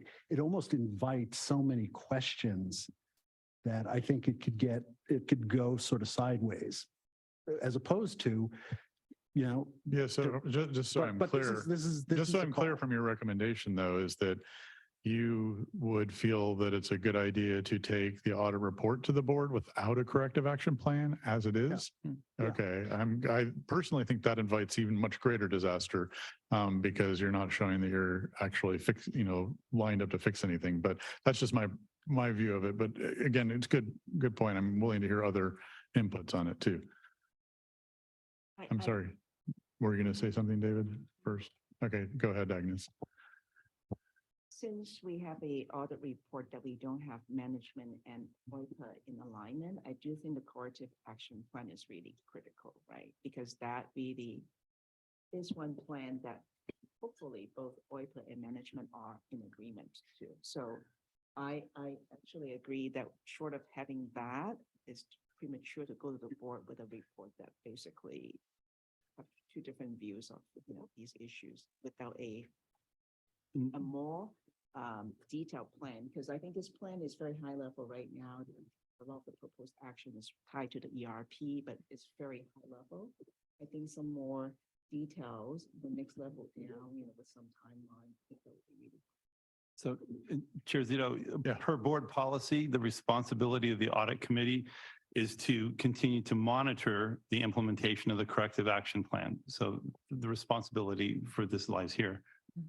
Great. So that's good. That's Yeah, what we'll do. I mean, thanks. And then, relative to board member Wong Nickerson's comment, that is you elucidated my concern, which is we just spent a little bit of time talking about here how great it is to see look at the corrective action plan and see that shows the level of commitment the management has to all of these recommendations. And it's going to be really difficult to have that conversation at the board without looking at such a document. That's my concern. But again, I'm still willing to hear other ideas because other people tend to work better in a meeting than I do sometimes. David. So, Ray, are you going to come back with a more detailed corrective action plan? So what I'm planning on doing, at least as I'm sitting here thinking about it, is to flesh out in more detail how we intend to align the people, processes, and technology. So I take a look at which modules of the technology are being implemented when, and then there's training and there's processes that need to be written for those specific modules. And then I want to put that together and then map the essence of what each one of these findings is. I'm hoping all of them can map. Some of them may not map because it's no longer relevant because that system is gone where this was happening, right? So it's going to take some time for us to take this document and then map the intent of those 98 bullet points to the new system to make sure that we're doing it. But just like when with the first audit, the findings were put into buckets, and what we found is that we could just do the action, but we fundamentally needed to change the way that we did business. We needed to create a PMO. We needed to create a training department. We needed to reduce the number of project managers that we have from 200 and some odd to 50 trained or 10 or 15 trained. I don't know what the right number is, but we're shrinking that down. And so some of our corrective action plans go far beyond what even these bullet points show, because these audits are based upon, the findings of whether or not we were missing a document or something. And I look at it from a much deeper perspective going, how do we have to fundamentally change the agency to align with these so that these things don't happen? So I'm going to attempt to put together something for you that is a timeline that shows how we get to a complete system in the fall of 2024 and overlay on top of that these 98 items. And if there are any major exceptions, and I don't know that there are, but for instance, the board policy 17 ones probably don't fit onto that timeline. We'll give you a list of the ones that we weren't able to map, and then we can have that discussion at a later time. So I would agree with Agnes that, the action plan is what has to get in front of the board. There's not going to be an agreement. There's not going to be symmetry between the findings and what management response is. So ultimately, the answer is what is SANDAG staff going to do to make sure that these things don't happen again? And obviously, you are on the right track on that. I would make it as an aside, when I read this, I said, why isn't there a project management office at SANDAG? And because that is the standard of excellence that every major corporation, what most corporations do to ensure that projects are implemented properly. And by having that PMO, Project Management Office, it will solve a whole lot of the problems, although it is dependent upon the people and the training. But there are a lot of people out there that understand this really well. Thank you. Any other comments or questions? If not, are we aligned? Oh, So if we do that, I would just really, as management and myself can do it, reiterate that this is just a starting point and that it's going to be filled in with a lot more life and timelines and who's and what's and all that. And that we just wanted to show commitment by getting it and getting it started. Yes, and perhaps we can introduce the board to the concept of sprints and scrums. And hey, this is just the first sprint. Anyway, sorry. They're ready to go there. Change management, right? Change management. Okay. So are we then, are we okay with that? And, that whole conversation came out through just finding one. We're running so short on time. I guess the question I will ask is, since this document is at such a high level already, are there any other concerns in the corrective action plan? Should it go to the board with, in its largely in its current form, with a preface that says, hey, as Mary said, this is the draft. Its point here is to show that we're committed to work on it. And you will be seeing regular updates at the audit committee as to what this looks like, and we can present it in that manner. Are there any other concerns with anything that's in that document that would, as it stands today? Yes, Bob.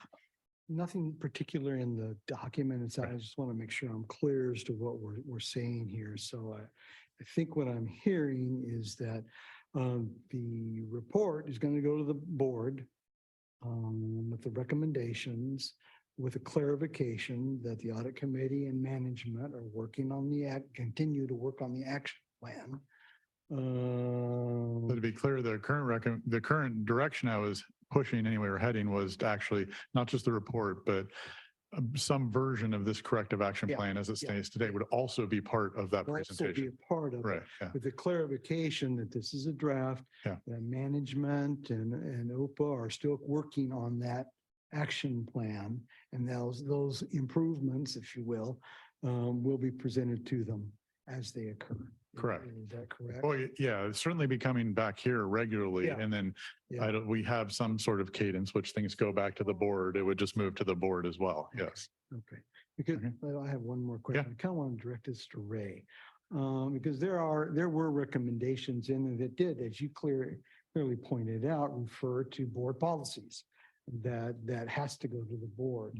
And I think I understood as you're starting to put that timeline together, you were not necessarily going to address those. No, and I don't think that I would address, for instance, I think finding number 8 that talked about the amount of monies that were spent in either the HR department or in the Office of General Counsel, because that's not part of the ERP system implementation. Pull those out and handle those separately. So having Ray, and I appreciate that, Ray, for explaining that to me, is that those are things that we could handle as they come back up to us, right? We don't necessarily have to handle it today. We can handle it and discuss it as an audit committee as we get there. If that makes sense to you, Chair. Yeah. Okay. That's what I'm hearing. Stuart. So with regard to some of those that relate to board policy, it's my understanding that board policies won't get reviewed until October. Is that correct? We're usually on a cycle. We're on an annual basis. We review those. It's October, isn't it? That's correct. The annual cycle for review generally begins in the fall with the executive committee. Okay. So then that means that any corrective action plan measure wouldn't even be, that relates to board policy wouldn't even get considered until October. And so my question is, are you comfortable that with the potential complexity of some of these things that the typical do it all at once will give sufficient opportunity for the board to give the attention that these deserve when it's bundled in with we're reviewing the entirety of board policies? Maybe I could note that our standard practice is to go to the executive committee twice for that precise reason. The first round for proposed edits is really a discussion around things that they want to see that may not be included or additional changes to what is included. And then we go back again with proposed changes, which then advance to the board. So that does take into account the amount of time that we need to discuss concepts and things like that and the rationale. Yeah, thanks. To Stuart's comment, though, given the amount of things that are in here that are marked that way and how I could say, in depth the conversation might get, we should just be prepared to make sure there's adequate time for the discussion of these board policies. I think that's where you might have been headed, right? And maybe even start a little bit earlier, but I don't want to start in this particular instance. I don't want to start before staff is ready to talk about why we're doing it. So the first step is to come up with a description of, this is the change that would be needed, and this is why we may choose to do it, or in some instances may not, correct? And that would be the first step. And then try to get that done in time to have a meaningful discussion at the executive committee about it. And then maybe, as someone suggested today, start the executive committee meetings at 7 a.m. I don't know who it was, but I don't think that'll go over very well. It's okay. Other questions, thoughts, comments? Otherwise, entertain a motion to move this to the board with the summary feedback that we've had so far. Anybody brave enough? Bob? So moved. So I'll second. Thanks. Motion by Monson, second by Drucker. Can we please vote?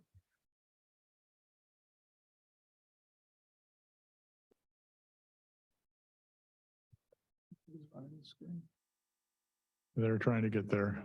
We spent too much. You went home. We spent too long time talking. Okay, here we go. We're up.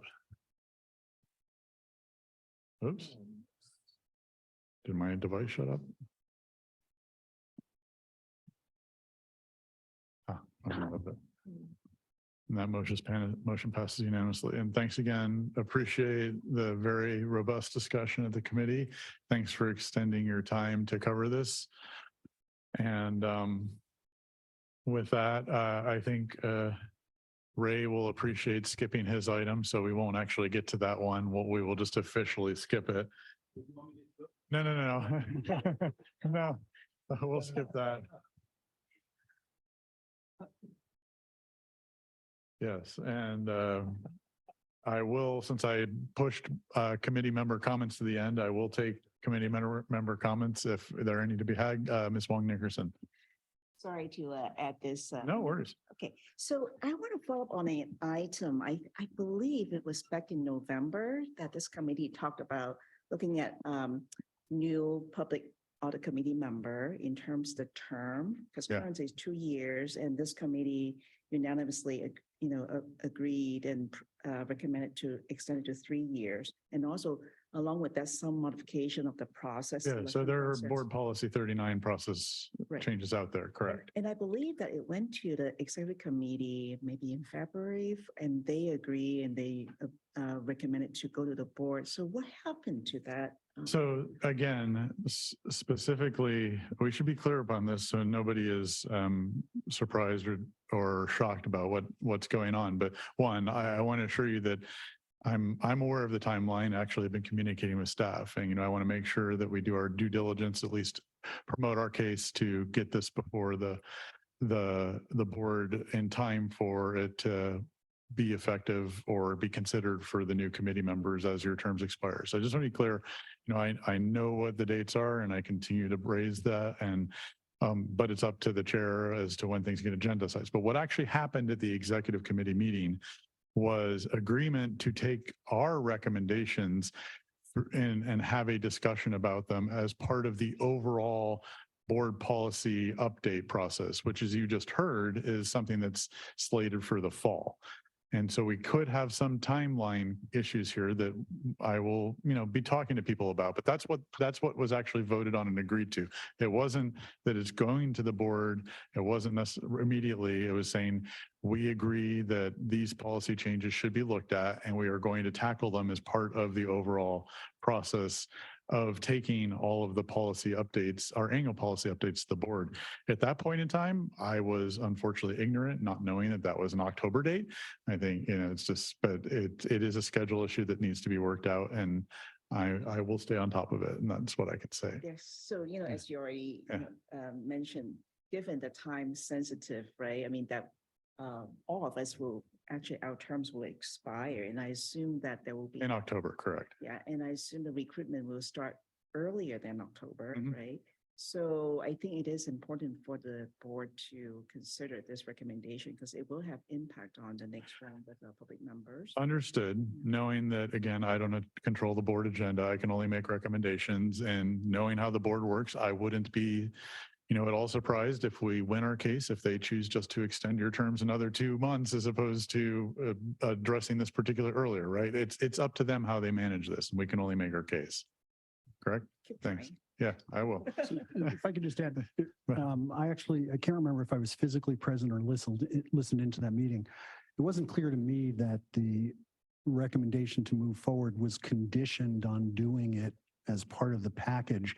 But even if it was, I don't think it was known that the timing would be beyond the time frame in which it's relevant. Because let's be direct about this. If it comes after the recruitment for new public members, it will be rendered almost irrelevant because it will then be years until it is actually relevant. So I appreciate your efforts to continue to move it forward.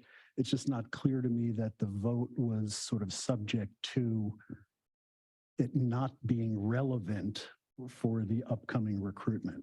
Okay, well, yeah, again, this is not a discussion topic. It's just board member or committee member comments. So we got to be careful about Brown Act stuff. So yeah, I hear, we're communicating. All I can tell you is we'll continue to work it. And my personal goal is to make sure that whatever the board chooses to adopt is in effect for the term replacements that are upcoming. And that's what I'm going to try to effect. And I'll just do my best and ask for help when I need it. So any other committee board member comments? Just because I know we're all anxiously curious about this, I thought, relative to the public member comment that was starting out around, for staff purposes too, around what I guess the original draw, that person's name, what they were complaining about was the fact that we do our instructions as to how to access the translations and services in Spanish first and then in English, which I guess my question would be is why do we do the English ones at all? If you can understand the English, you don't really need the translation instruction services. But regardless, that was the point they continue to make.